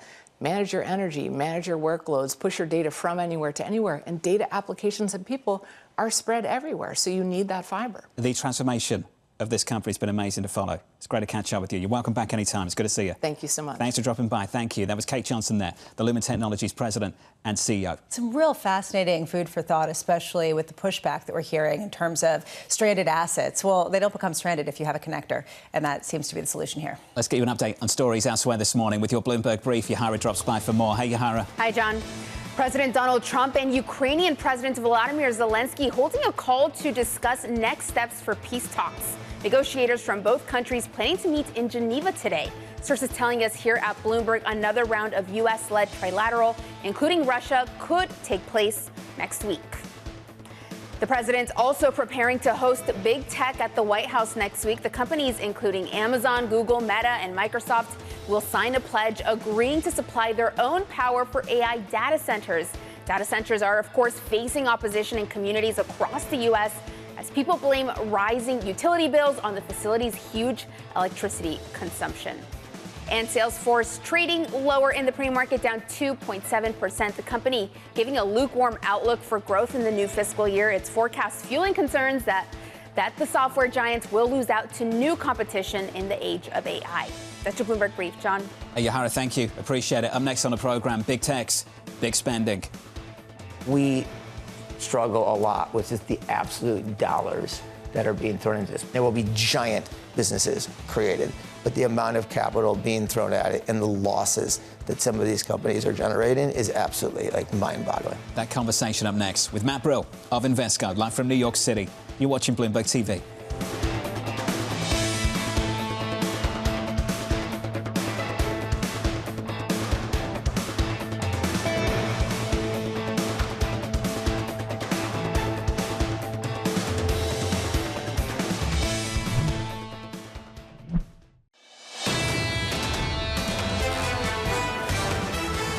Stock's just about unchanged. Steady waters here on the S&P 500. Beneath the surface, though, you know it's been vicious. Continues to be.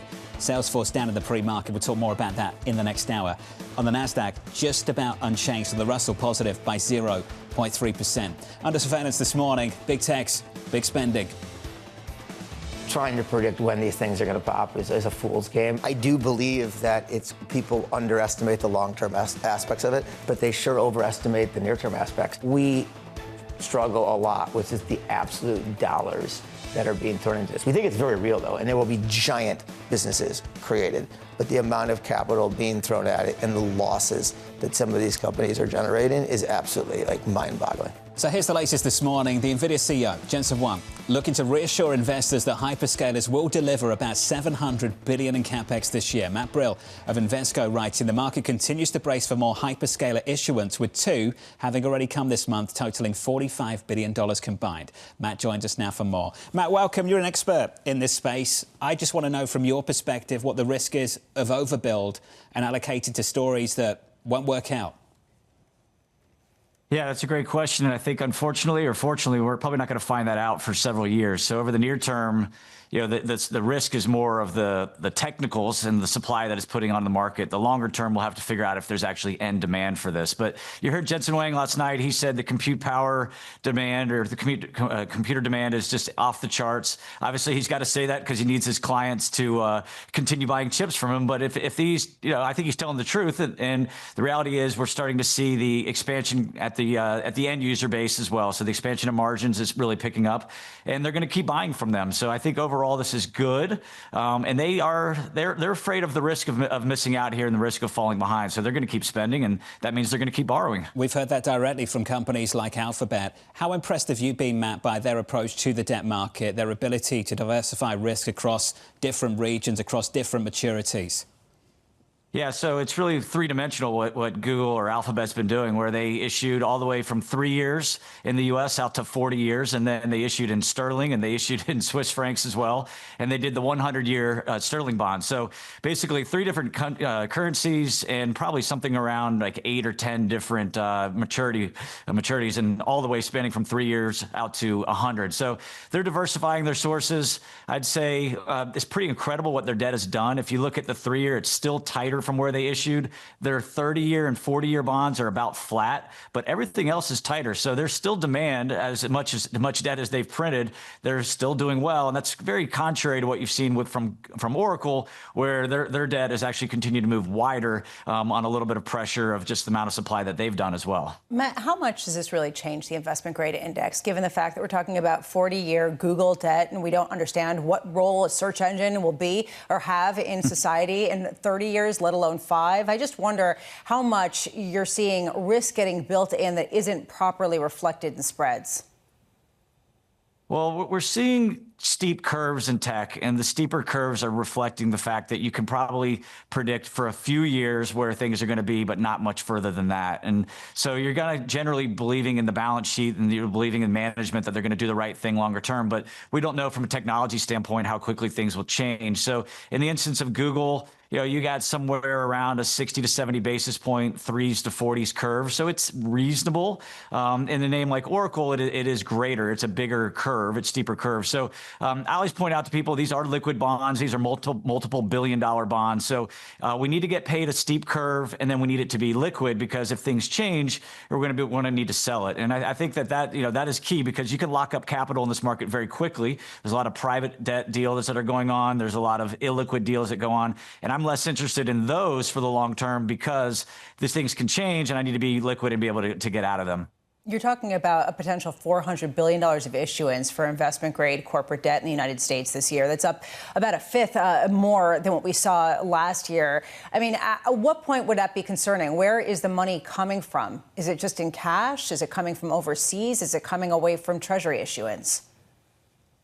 It's a little bit of everything. We've been hoping that the money would come out of T-bills and cash, and that the T-bill and chill trade would go away, but it's been pretty tough to break that. But it is generally been coming from annuities and pension plans.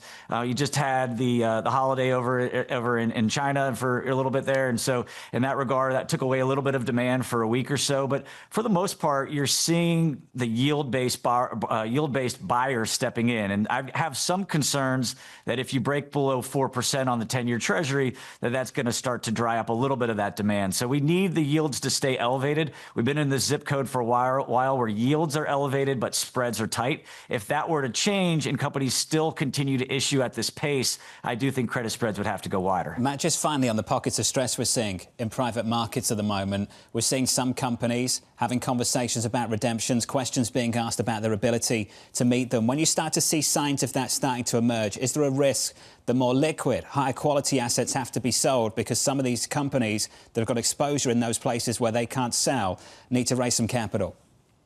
100%. I mean, at the end of the day, when there's a crisis that hits, you sell what you can, right? So you generally sell your most liquid, and you obviously are going to sell your best quality stuff as well. So we'll see if some of the sales that have gone on, the published sales that have been out in the news, if there's been cherry picking or not, we'll have to find that out. But I do think that does create opportunities for us. The problem is it creates a lot of pressure on the market over the near term. But this is going to be a bond pickers market throughout the year. There's going to be potentially some panic selling. There's going to be some forced selling.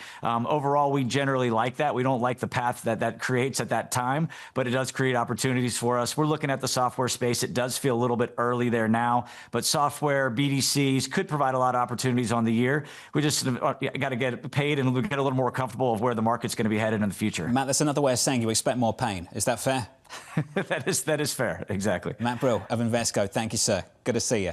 Expecting more pain in those pockets of stress we've seen already. What's interesting to me is how much public credit markets feel so good about the pain in private markets, because they're saying this is isolated to them. There's going to be pain. We can be on the other side of it, but we're going to benefit. And guess what? We're sitting pretty because we're being responsible. It's their problem. It's hard to keep that contained, though.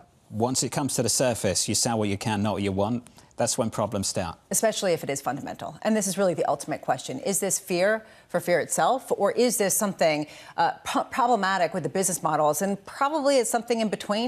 And the question is how that shakes out. The stock story is pretty calm so far this morning at the index level. Once again, the S&P within about 0.5% from all-time highs on the S&P 500. Futures going nowhere to positive, maybe 0.1%. In the next hour of Bloomberg Surveillance, we'll catch up with John Bilton of JPMorgan Asset Management. Looking forward to speaking to Pierre of New Street Research. On the surface, Nvidia knocked it out of the park, and yet the stock is not rallying hard. We'll talk about that in just a moment. Plus, Nela Richardson of ADP, another look at the labour market, jobless claims just around the corner, 34 minutes away. And we'll talk tech more broadly with Tony Wang of T. Rowe Price. The third hour of Bloomberg Surveillance up next.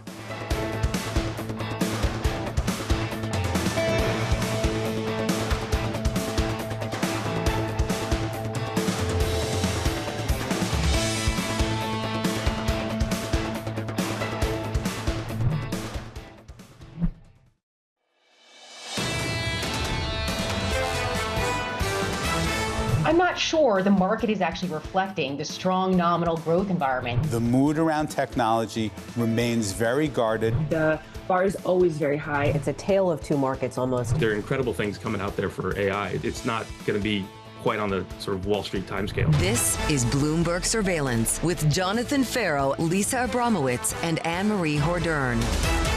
Live from New York City this morning. Good morning, good morning. For our audience worldwide, the third hour of Bloomberg Surveillance starts right now. The price action looks like this. Unchanged on the S&P, on the Nasdaq, likewise on the Russell. Very close to all-time highs. Not encouraged by some fantastic numbers coming out of Nvidia. We'll talk more about that a little bit later. In the bond market, 10 still very close to 4%, even though the outlook apparently is bright for the U.S. economy. Yields at 4.05% going into this at 8:30 Eastern Time. Another read on the U.S. labor market. Jobless claims are just around the corner. It's really going to be of increased import given all of the speculation around how much you can see this divergence between the AI hopes and dreams and what we're seeing in the underlying economy. It feels like things are holding in. We saw that really good jobs report in terms of what came out last month.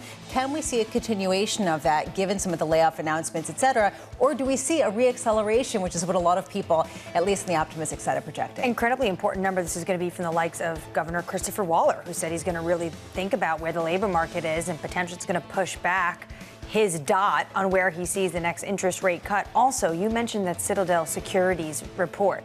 Citrini has this doomsday scenario, and Citadel's like, look at all the software jobs there are. There actually are white-collar jobs right now, and you should look elsewhere. It's not just doom and gloom when it comes to AI and Yardeni's AI derangement trade. The Fed doves are becoming more balanced. I'm pleased you brought that up. You see that from Governor Chris Waller, much more neutral compared to where he was. Governor Myron, less dovish. I wouldn't call him hawkish, but certainly less dovish. And this from Susan Collins in the last week as well. I think that it's quite likely that it will be appropriate to hold the current range for some time. This is setting us up for a prolonged pause, and that prolonged pause expires when the new guy gets in. And I wonder how much that story changes next Friday when we get the payrolls report for February. How much do we need to see confirmation of this, given the fact that they see a lot of growth? And to the extent that they are concerned about the AI Armageddon that Citrini was talking about, we heard a couple of different Fed governors, including Lisa Cook, saying even if that were the case, it's unclear what role monetary policy plays in that. So there is a very split decision here, but it does seem like on the margins, and what's getting priced into the market is a lower chance of a rate cut,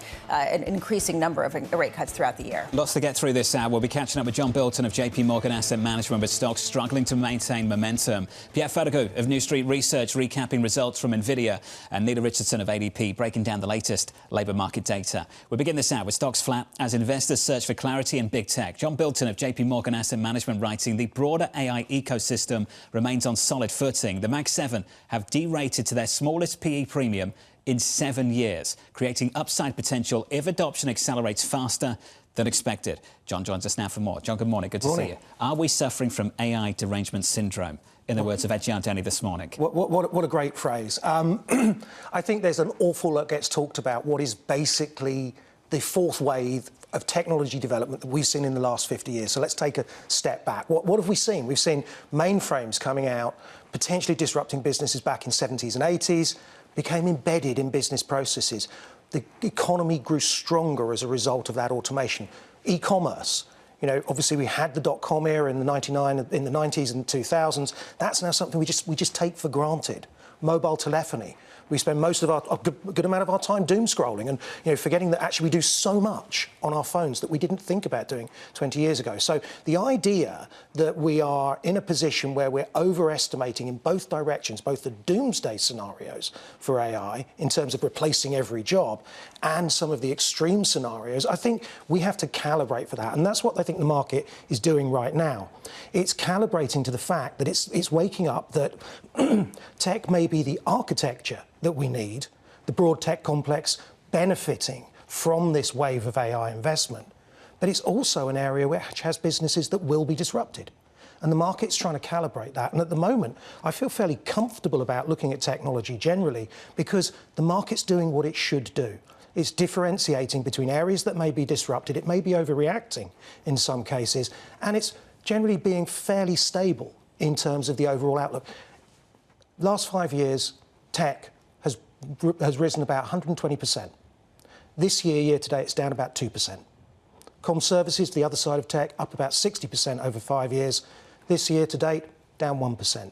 This is not tech Armageddon, as some people have been describing it. Let's stay on valuations. Sure. You mentioned your quote there about the derating we've seen in some of the Mag 7 names. And really, so far, it's been a valuation story, not an earnings-led sell-off. Exactly. So let's sit on the derating and why that's happening. CapEx intensity has picked up. The character of these names has changed. Doesn't that warrant a lower multiple? Well, I think there's a couple of things going on. First and foremost, what we're seeing is we're getting a little bit more internal competition going on within the tech complex. It's no longer, you know, they can do nothing wrong. It's more that actually they're beginning to compete with each other. That's good for the economy longer run because it actually brings price points down. It allows you remove some of that monopoly power. But ultimately what it means is you've got to reprice things. And what I think is going on and bringing the multiple down today is the fact that the forward cash flows are becoming a little bit less certain. They're still good, but they've got a wider band of uncertainty around them. If you have a wider band of uncertainty about your forward cash flows, guess what? You pay a lower multiple. But then let's look at the facts. If we look at the multiples today, they're around 20% above the rest of the index for Mag 7 versus the 493. On average, they're running around about 40% premium. So right now, we're down at the levels that we've not seen since the last market turmoil of Liberation Day. So if you keep going in this way, with the type of earnings growth which has been delivered and shown to be delivered, and is actually being projected forwards, these are going to be a deep value sector pretty quickly. Which raises a question, have people gone too quickly into Europe, into the Kospi, as John's mentioned several times, into other places that they see as maybe at a discount? Has that sort of discount evaporated, given the gains that we've seen so far this year? Well, certainly Asia ex-Japan, Asia ex-China have been really on a tear this year. And I think a lot of that is also wrapped up in this tech hardware story because, you know, the need to invest in technology to maintain one's business position is as strong today as it ever was. So the hardware, the energy, the connectivity, etc., is still really important. And that money is being spent. So I think that that's got some legs to it. So the idea that, you know, suddenly we've seen a good outperformance of emerging markets, a good outperformance of Europe year to date, you know, I think that's more of a catch-up trade than anything else. And there's more going on than just the tech story. We've got a weakening dollar. We've got investments being made in Europe at a level that we've not seen in a generation. So as a result, there's reasons to think that there's some legs to this catch-up trade. That said, you know, if we look at the markets generally around the globe, the S&P is not down on the year. It's up 1.5%, give or take change. And, you know, we're having all this sort of existential conversations about US stocks when if we compound that up and play it forward, we're looking at a 10 to 12% year for S&P, which is smack bang on the kind of late cycle average in terms of total returns. So for us, diversification around the globe is driven by a number of themes, not least the dollar, not least investment. But frankly, technology is still looking back here at the domestic markets. You said late cycle, and that's concerning for some people, given the fact that this might be feeling really good if you're in the AI sector and if you're invested in some of these names, but it doesn't feel good if you're responding to the consumer sentiment surveys that are handed out by the University of Michigan and others. Yeah. And I'm just wondering how you see this late cycle as being different from prior late cycles. So I think, you know, late cycle economies are an interesting piece. When we look at them, what's actually going on? The economy's kind of running at potential. As long as it doesn't do anything crazy and borrow too much from the future and behave too badly, those late cycles can carry on for a long time. You know, the late cycle from 95 lasted, you know, give or take, sort of coming on for 6 years. We had a very long cycle pre-COVID, around 10 years in duration. So late cycle phases can last a decent amount of time. I think what's interesting today, you know, as we try and calibrate how long a late cycle phase might last, is that we are operating at full employment. We're operating roughly at or slightly above trend growth. So we're pretty much in that place. But we're not seeing massive exuberance taking place, certainly not in terms of primary market activity, deal activity, etc. It's beginning to pick up, but we're not seeing it. Household leverage has been reasonably well contained. Yes, it's picked up, but it's not flashing red as things stand. So this could be a decent cycle extension. With regard to the consumer, you know, we've just been through a period of softness in the labour market, a little bit of concern there, but we're just beginning to see that slightly turning the corner in our view. We're starting to see, we saw a good payrolls report, you know, in January. You know, the 4-week rolling average on jobless claims running at 219,000. That's right on cycle lows. And we're just in some of the softer data in some of the surveys.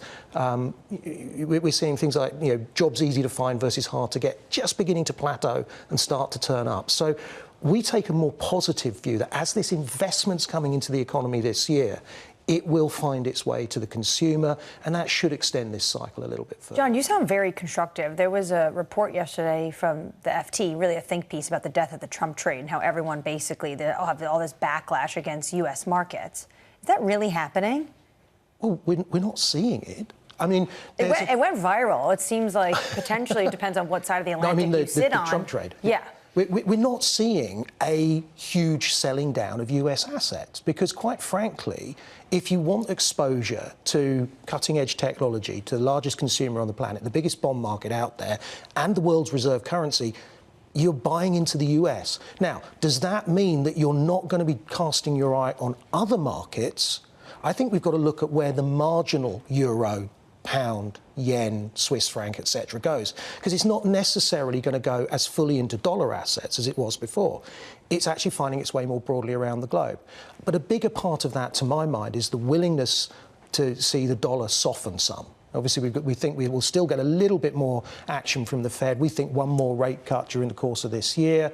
And we've got a situation where we've got rates going up in other places, such as Japan. So under those circumstances, further dollar weakness could actually be the one part of that sell America trade that takes place. But broadly across the asset complex, not seeing it. I think there's a human element to a lot of this that we don't discuss enough. A lot of people internationally that work in this business have been sick and envious of what's been developing in the US for the last 10 years. They've spent a decade of walking into rooms trying to sell UK equities and European stocks and being laughed out the room. And now they feel like they've got this opportunity to talk their book a little bit more. Do you sense that in client meetings at the moment, that there's that home bias, that emotion, that envy of US equities that develops these kind of headlines we've seen? I think it's a little bit bigger than that. Well, I mean, the US has a massive home bias in terms of if you're an investor based in the US, then you've got everything you need. That's where the envy comes from. Because they're the individuals that are sending these people out of the room for the last decade. Come into the room and try and sell someone UK equities, and they're sitting here in the United States. They're going to get a 5-minute conversation 10 years ago. It has been a tough deal because if you look at it, you don't have the same equity culture. If you look at the Eurozone, the equity footprint is roughly half the size of the nominal GDP footprint. In the US, the US stock market is roughly double the size. And that's because you've got a much more equitized culture. So what's causing the problem in terms of something like European equities? Well, we've been through a significant period, over a decade, of derating of a massive banking sector. We've got a savings culture which is a lot more focused towards fixed income assets. It's been governed by rules which have made it harder to buy equities. So trying to then go a layer further and sell those outside of the region becomes a harder thing to do.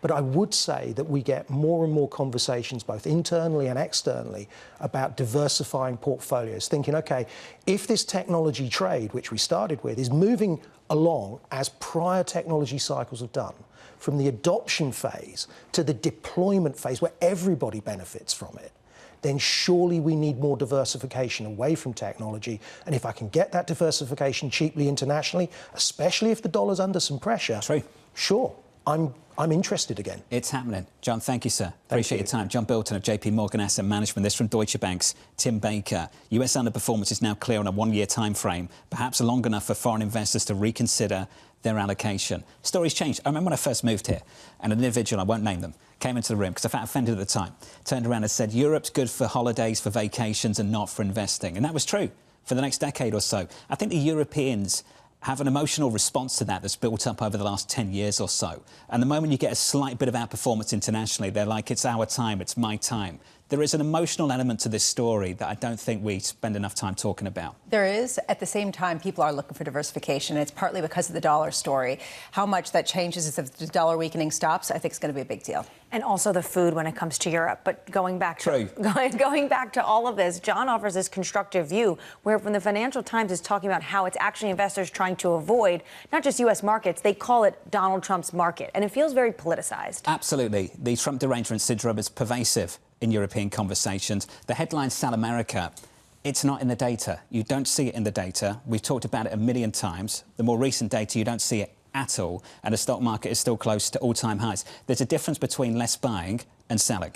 And maybe what you see more recently is less buying because of the action, the fireworks elsewhere. And there's a difference between emotion and needing to have a bottom line that actually does cater to investors, and I think that that's also playing out. Let's get you an update on stories elsewhere. We'll move on. Your Bloomberg Brief with Yahira Arnott. Hey, Yahira. Hi, John. Netflix co-CEO Ted Sarandos is heading to the White House. Politico reporting he's planning to discuss the company's potential acquisition of Warner Brothers. The talks are expected to highlight the regulatory and political hurdles facing the deal. The visit also coming amid pressure from President Trump, who is demanding the removal of Netflix board member Susan Rice. German Chancellor Friedrich Merz says he will push ahead with a new effort to strengthen ties with China. During a meeting with Chinese President Xi, Merz also acknowledged challenges, saying high capacities in China far exceed demand. His government has committed to reduce dependence on America by expanding existing partnerships.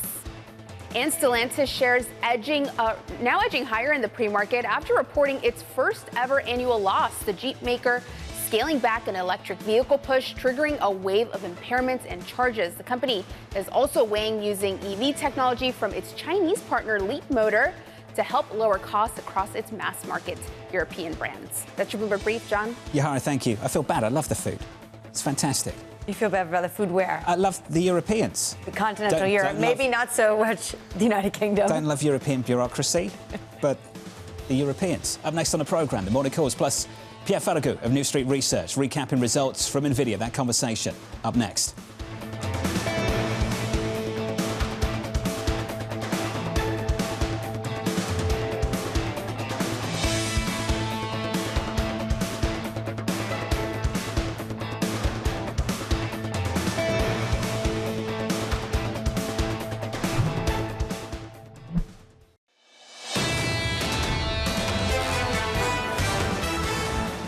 right now everyone's focused on the losers, how AI is going to hurt. The reality is that it's all about CapEx numbers and data center demand. What you saw from NVIDIA, the AI bubble essentially gets thrown out the window. And look, I think this is a stock that's ultimately like up 3 to 5% today. That was Dan Ives of Wedbush on NVIDIA. More on that name in just a moment. Futures just about positive by 1/10% on the S&P. On the Nasdaq, just about unchanged. That's the price action. Here's some morning calls. That one name in focus. First up, Citi, raising its price target on NVIDIA, highlighting exponential agentic AI demand. Your second call from Bernstein, raising its target, noting continued Blackwell momentum. And finally, JPMorgan raising its price target on the chipmaker, calling lingering growth concerns, quote, overblown. Let's stick with NVIDIA. A blowout earnings report, failing to impress Wall Street. Ed Ludlow joined us now for reaction. Ed, your thoughts?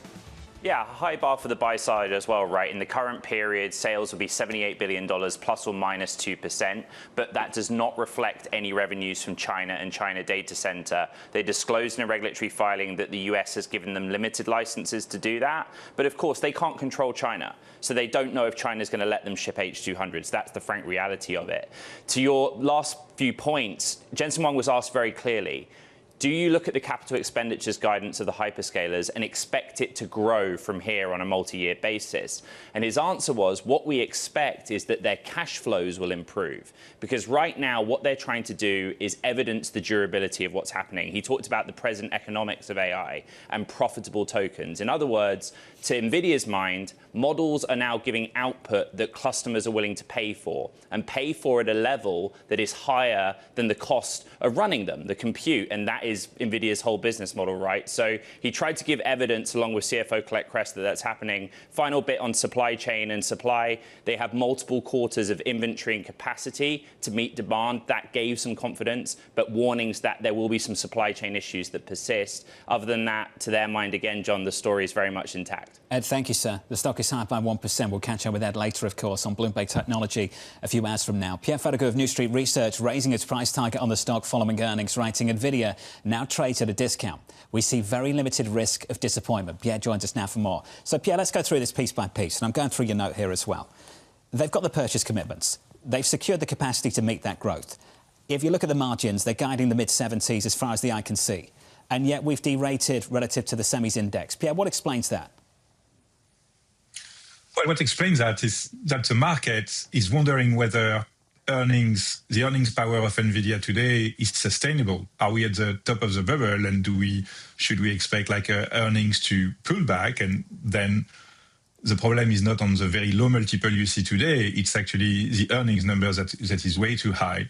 And our conviction is that given where we stand in the deployment of AI, when we look at who is investing in AI and what the underlying economic model is, we are relatively confident the earnings power of NVIDIA today is really, really sustainable in the long run. There might be a bubble at some point, a correction, like a pullback in spending, but we do think the amount that is being spent on AI infrastructure today is going to continue to grow. Pierre, how much do you see competition as one of the flies in the ointment? I mean, I'm looking at margins. You can talk about how they're in the mid-70s as far as the eye can go. I mean, they're minting money. They can charge whatever they want. At what point does that open the door to the Broadcoms of the world, the AMDs, to really bring some business away from them with offering a lower price point? Yeah, it's a great question. And I think the door has actually been made wide open by NVIDIA many years ago by just charging prices that reflect like 75% gross margin, give and take. And the door is open and people are getting in. Look at the success of Broadcom. Look at the success of Google deploying their own chip. Who would have guessed that Google would deploy for several tens of billions of dollars a year of their own chip, the TPU? It's absolutely mind-blowing. Who would have guessed that AMD in the last few months has baked in contracts to deploy 12 gigawatts of data center based on their technology. So the door is wide open and competitors are getting in. Now, the chip business is a very high return business because when you sell a chip, you sell an ecosystem, you sell an environment in which your clients have to invest a lot, and you sell a technology that is evolving very, very rapidly thanks to Moore's law, thanks to design innovation that actually drives very, very high returns. So competitors are coming in. Instead of doing 75% gross margin, They do 60% gross margin, so they can thank NVIDIA for that. But they are not putting enough, like-for-like pressure on an NVIDIA for NVIDIA to feel material pain on their gross margin. So I think in the long run, gross margin will probably erode over time as the bill of material of the chips keep going up very, very, very fast. It's going to be an arbitrage for NVIDIA to, give away a few points of gross margin very slowly over time to protect, to maximize, the demand potential. But like the competitive risk of I have to lower my price or I'm going to be displaced, that's not something we've seen in that industry. Like these very high-end, high value-added chips have very defensible pricing power in a very, very sustainable way. Pierre, thanks for jumping on for us. Pierre Ferragu there of New Street Research. That name this morning is higher by 1%. There are some doubts. We have seen a derating. Pierre, going through some of the reasons. Yeah, and the fact that you are going to see some competitive pressure really come in. Nonetheless, the ecosystem is rife for money to keep pouring in, and it's not exactly as if anyone's crying over the fact that they're increasing their revenues and their profits. It's just unbelievable type of sales increases. I was looking at the balance sheet this morning, and it's just, $100 billion of cash flowing in. I mean, these numbers are just made up. The opportunities and the progress that's been made, and you heard Pierre talk about the technological progress and how rapid it is at the moment. The efficiencies, as these chips become more efficient, the pressure on people to upgrade as we reach energy constraints, it's going to be absolutely massive. Yeah, and this is a reason why people say that the CapEx cycles are only going to accelerate after already doubling and tripling over the past couple of years. Up next on the programme, we'll get you the latest jobs data. Jobless claims just around the corner. Some reaction from Nela Richardson of ADP. From New York City, this is Bloomberg.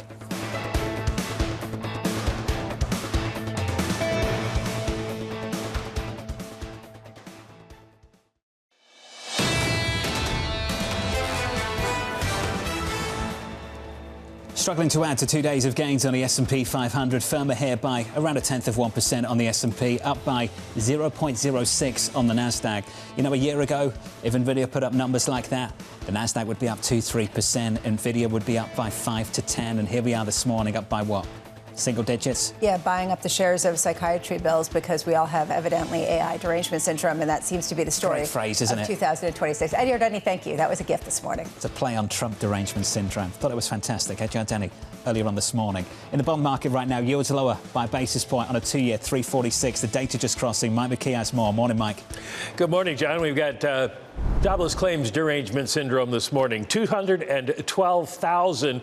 That's up a little bit from 208,000, a revised number from last week, but it is still a very low number.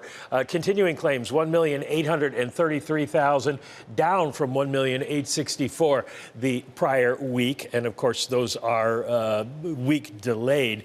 The number of claims on unadjusted basis did not change all that much. So at this point, it looks like what we're seeing is continued low fire, low hire. And that's what all the Fed people are talking about, and doesn't seem to be any indication that we're moving on from that.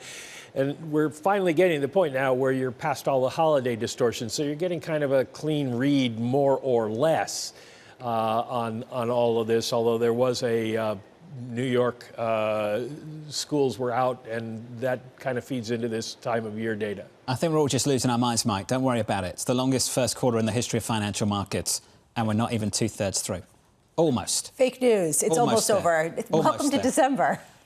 Doesn't it feel that way? I mean, it does. It's partly because the narratives are shifting so quickly and keeping track of everything. I mean, it's exhausting. You can kind of feel it for everyone coming in. They're all like, yeah, it's like this and this and this. Like, can I go home now? That's what it feels like. I know, maybe I'm just got all that noise beneath the surface and at the index level still within 1% from record highs. And it's stories. It's not fact. There's nothing you can dig into and get excited about. I mean, you get these earnings. They come out. They're great. Yeah. And then what you got is just not exactly coherent with that. It's very frustrating. Well, Securities Research put out that report, and I'm reading it Sunday evening. And I sent a message to the author and said, this is really thoughtful stuff. I thought it was really interesting, just to stretch your mind a bit about the future, whether you believe any of that stuff's going to happen or not, just to stretch your brain and think about where things might go, might not go in the next year, 10 years, whatever. I was so shocked to see the move on Monday across several sectors, and people attribute those moves to just that piece. The faster things move, the more exhausted we all get trying to keep track of it. Because right now, if markets are a forward pricing mechanism and you think that technology is moving that quickly, you have to start thinking science fiction, which is the reason why Citrini was a great thought exercise, but seemed more probable. It also fed into the sentiment that people feel, trying to look at the jobs picture and saying, why isn't it getting better? Why is it not looking more robust, given the fact that we have all this growth? Oh, maybe it's because of AI, and that leads us to Ed Yardeni. But it's not getting worse. It's not getting worse, and that's, I think, the big story. Is that the good news? Is that the news from this data this morning, that it's not getting worse? And is that enough for this Federal Reserve? Well, enough for them to remain on hold, yes, and that's the reason why people have priced out a lot of rate cuts this year. Mike McKee there, breaking down the jobs numbers. Low hire, low fire, and you see that in the claims numbers, and we've seen it now for several months. Low fire, you see that in claims, initial claims. Low hire, you see that in continuing claims. If you don't have a job right now, it is very difficult to find one still. And you're seeing that in the data repeatedly. Nela Richardson of ADP joins us now for more to break this down. Nela, welcome to the programme. What are we learning about the labour market from the incoming information? Well, good morning, John. And I can validate that at least for the ADP private sector data, it's not getting worse. We actually put out a weekly index, and you can see that on your Bloomberg terminal for those in your audience that have it, in which we look at the 4-week moving average as of February 7th. And the numbers are tracking about 51,000 private sector jobs right now for the month. I think we do need to put that number, though, in context. What I think is that the stability is masking some fragility in the labor market. It's a labor market defined more by its inactivity than its vigor. We're seeing the job openings come predominantly from one sector, namely healthcare. And so while it's a super stable market, it's one that seems to be very fragile because all the gains are lopsided. Nela, how unusual is it for it to be this steady for this long? I've heard the phrase frozen being thrown around, that it's a frozen labour market, but I've heard that phrase now for more than 12 months, maybe 2 years. How unusual is this? Let me put a number on it for you, Jonathan. This is the first time, or actually, this is the lowest level of January turnover we've seen in 9 years that we've been tracking. So it's very unusual. It's very unusual to see the kind of caution we've seen from employers. And it's not just real-time cyclical data. That's the issue for the Fed.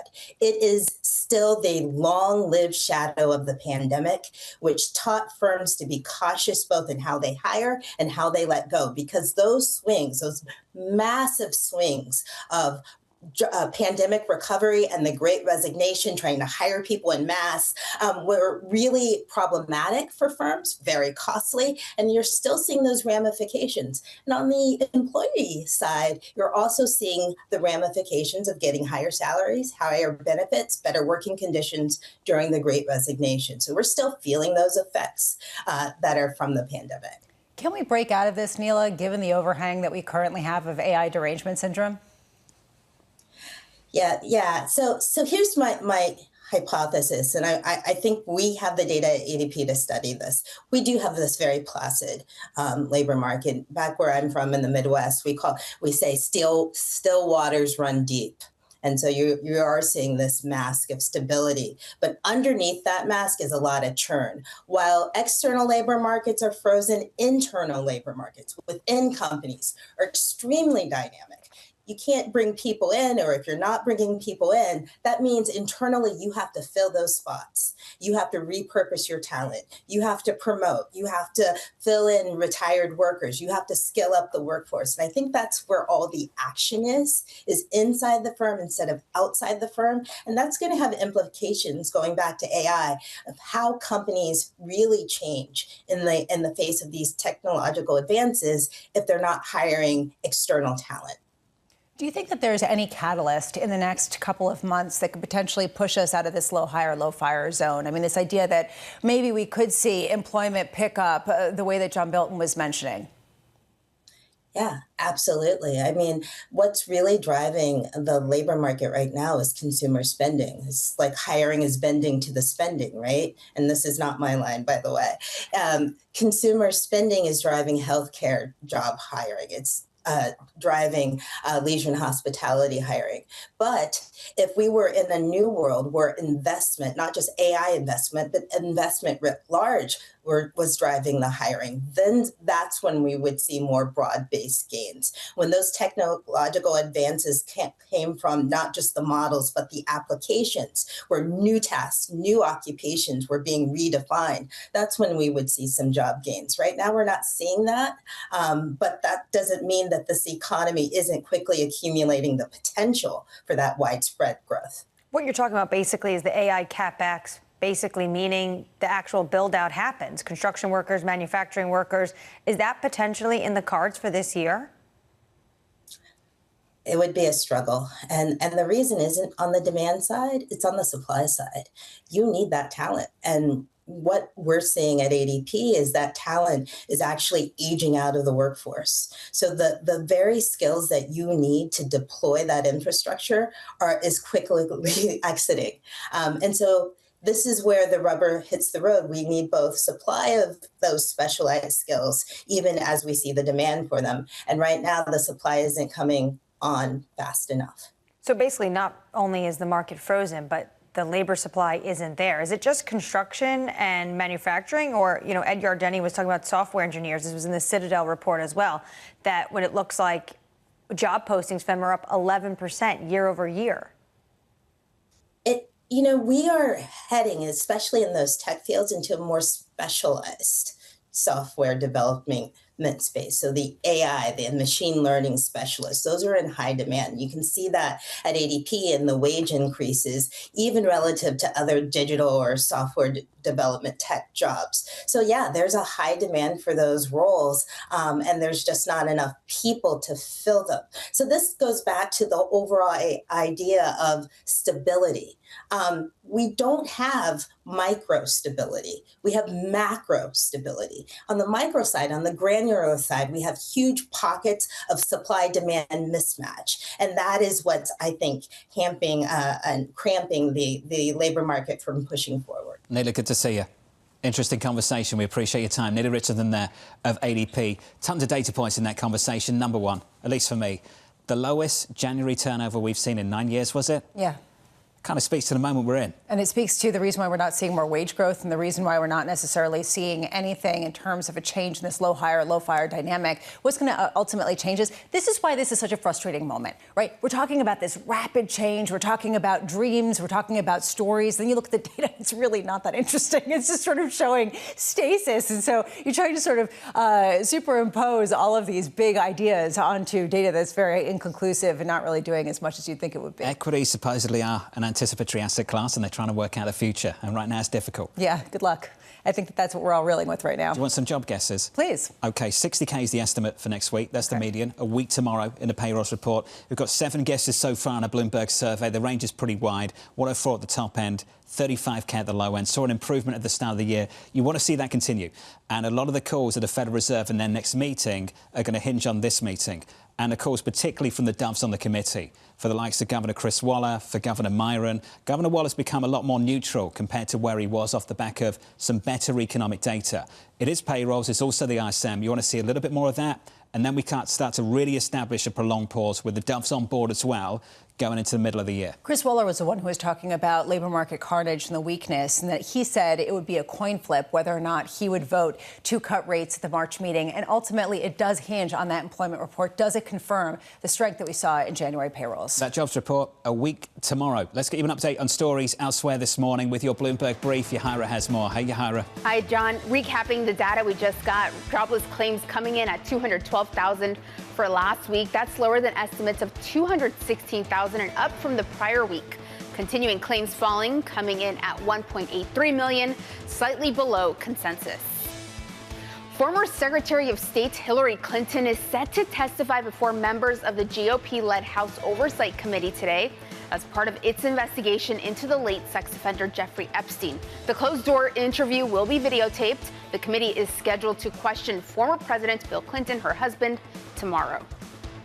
And nuclear talks between the U.S. and Iran are set to reconvene later today. According to Iranian state TV, diplomats from both sides will continue negotiations in Geneva in just a few hours. This marks the third round of talks between the two sides, with just days until President Donald Trump's deadline to use military action.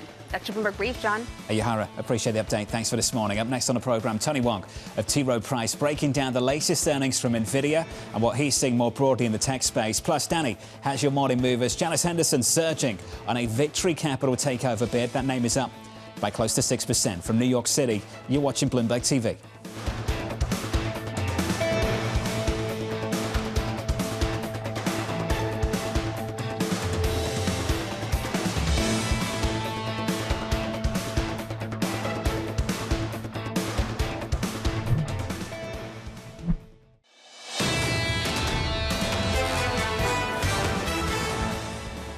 The market cap of NVIDIA hasn't really changed very much over the past 6 months. And meanwhile, we've just seen massive multiple expansion, massive changes in terms of the size of pretty much every other company on the planet. The markets are really not all that impressed by NVIDIA. Pretty remarkable to us, given the strength of the earnings, the margins, the revenues there. And so on and so on. And yet, we're not seeing a massive rally. That was Emily Roland of Jan Hancock. Right now, equity futures just about positive by 0.1% on the S&P 500. On the Nasdaq, a similar move, some outperformance, marginal stuff. Some muted moves. We're up by 0.2% on a small cap so far. The opening bout just around the corner. Let's get you some morning movers. Danny Berger has more. Hey, Danny. Hey, John. I won't linger on it too much, but I do just at least want to kick off showing us what NVIDIA is doing this morning. You mentioned not a huge move. It's now up less than 1%, even though a big beat in the fourth quarter. First quarter beats, too, which just shows some of the AI anxiety that is playing through in the valuation of this company. Elsewhere, Janice Henderson, that moves higher this morning. It had already agreed to enter a deal where it would be taken over by Trion and General Catalyst for $49 a share. This morning, Victory Capital comes out and says, I don't think so. We want to buy you, and we have a better price of $57.04. So we're trading just under that. Who's going to win out? We still are higher by more than 5.5% in Janice Henderson in the pre-market. Finally, we also got an update from Krispy Kreme this morning. It's all about right-sizing their balance sheet and bringing leverage down, and it's something the company said, yes, we will be able to do that. They're ending an agreement with McDonald's, but they're closing a lot of stores, 1,400 stores that are less profitable. Instead, putting standalone counters in high-volume retailers. That strategy seemingly working. It's lost 26% year to date. It gains more than 21% in the pre-market, John. There we go, Danny. Looking forward to the program. Danny and Matt Miller coming up in about 15 minutes' time. Look out for that. As we count you down to the opening bell, let's get to the trading diary for the day and the week ahead. Today, Fed Governor Bowman testifying before the Senate on bank supervision, plus results from Dell and CoreWeave coming after the closing bell. Tomorrow, some PPI data, and into next week, more Fed speak, plus some ISM manufacturing data. The big data point, of course, a week tomorrow. Kind of on snooze now, as far as the schedule is concerned, going into the weekend. Yeah, it seems like there isn't that much coming out, although what we are going to be getting with the jobs report is going to be key in terms of the Fed. It feels like people have accepted the fact that the Fed is going to be remaining on hold for the first half this year. So I wonder if some of the Fed officials are kind of screaming into a void. They're used to getting this big reception and having the market respond en masse, and maybe they're refreshed, or maybe they're kind of like, where am I? Come on, pay attention. Everyone has accepted that, but maybe one person. That's the president. Yeah, he wants rate cuts. And the reason the conversation's not moving forward is because it can't really. They've established a prolonged pause, and most people are on board with them until there is a change of leadership. And at the moment, as far as the market is concerned, there's still great division as to what Kevin Walsh is going to bring.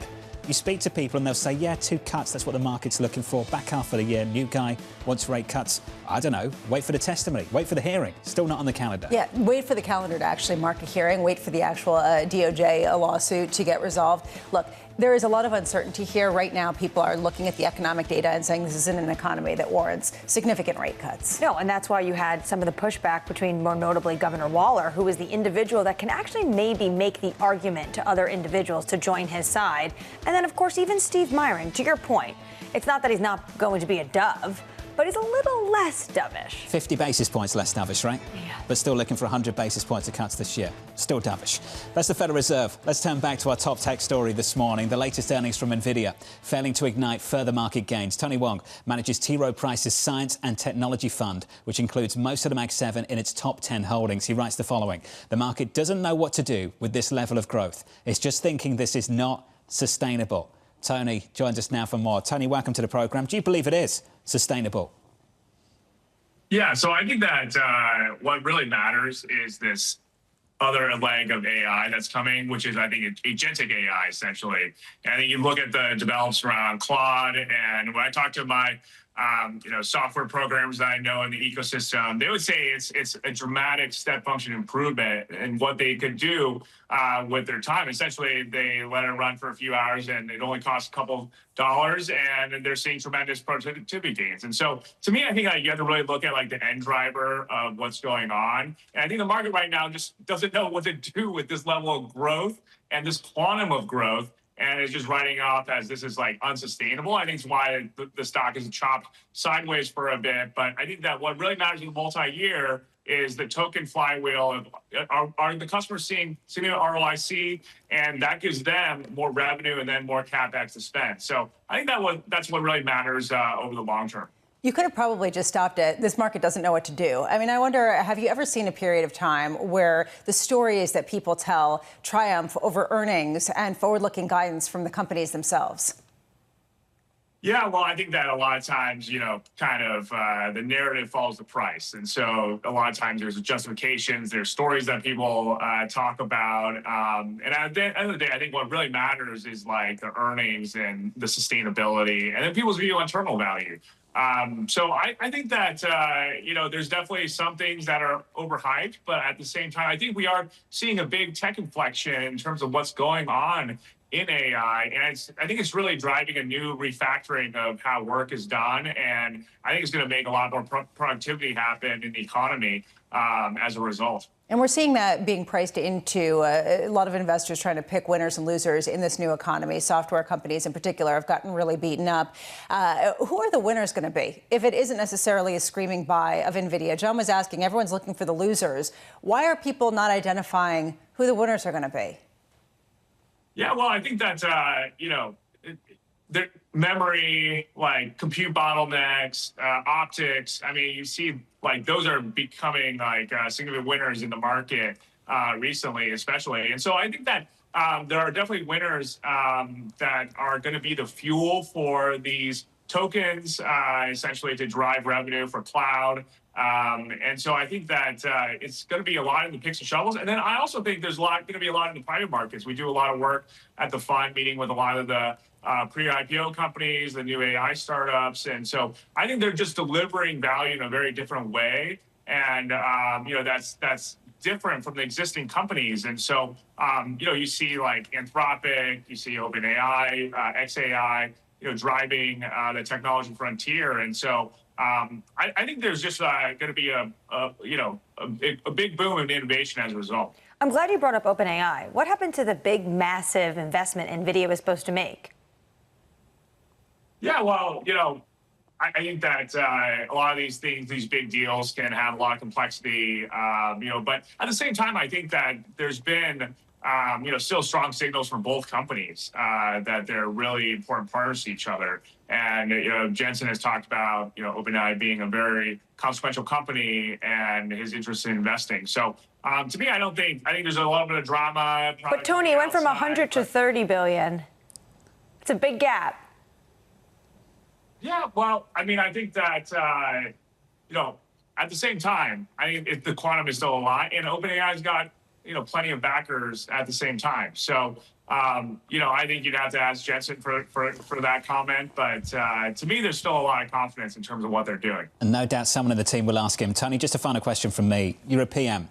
These names have served you really well, but the gains you're seeing abroad are absolutely ginormous, particularly the two names that are seeing a rip-roaring rally in South Korea on the Kospi, up by close to 50% year to date. How are you managing that story at the moment, Tony? Are they names that are in the portfolio? If they are you going to stay with the ride? Can you just tell us what's been going on?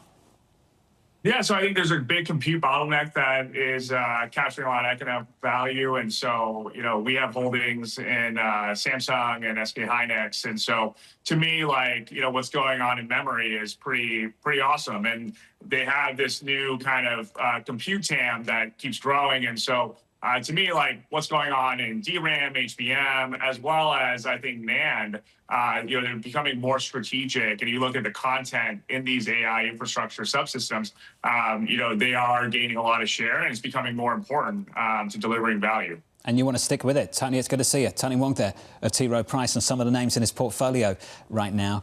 Dan Ives of Wedbush was on the programme a little bit earlier. NVIDIA's Michael Jordan AMD, Scottie Pippen. Palantir was Dennis Rodman. I thought that was great. Microsoft is Steve Kerr.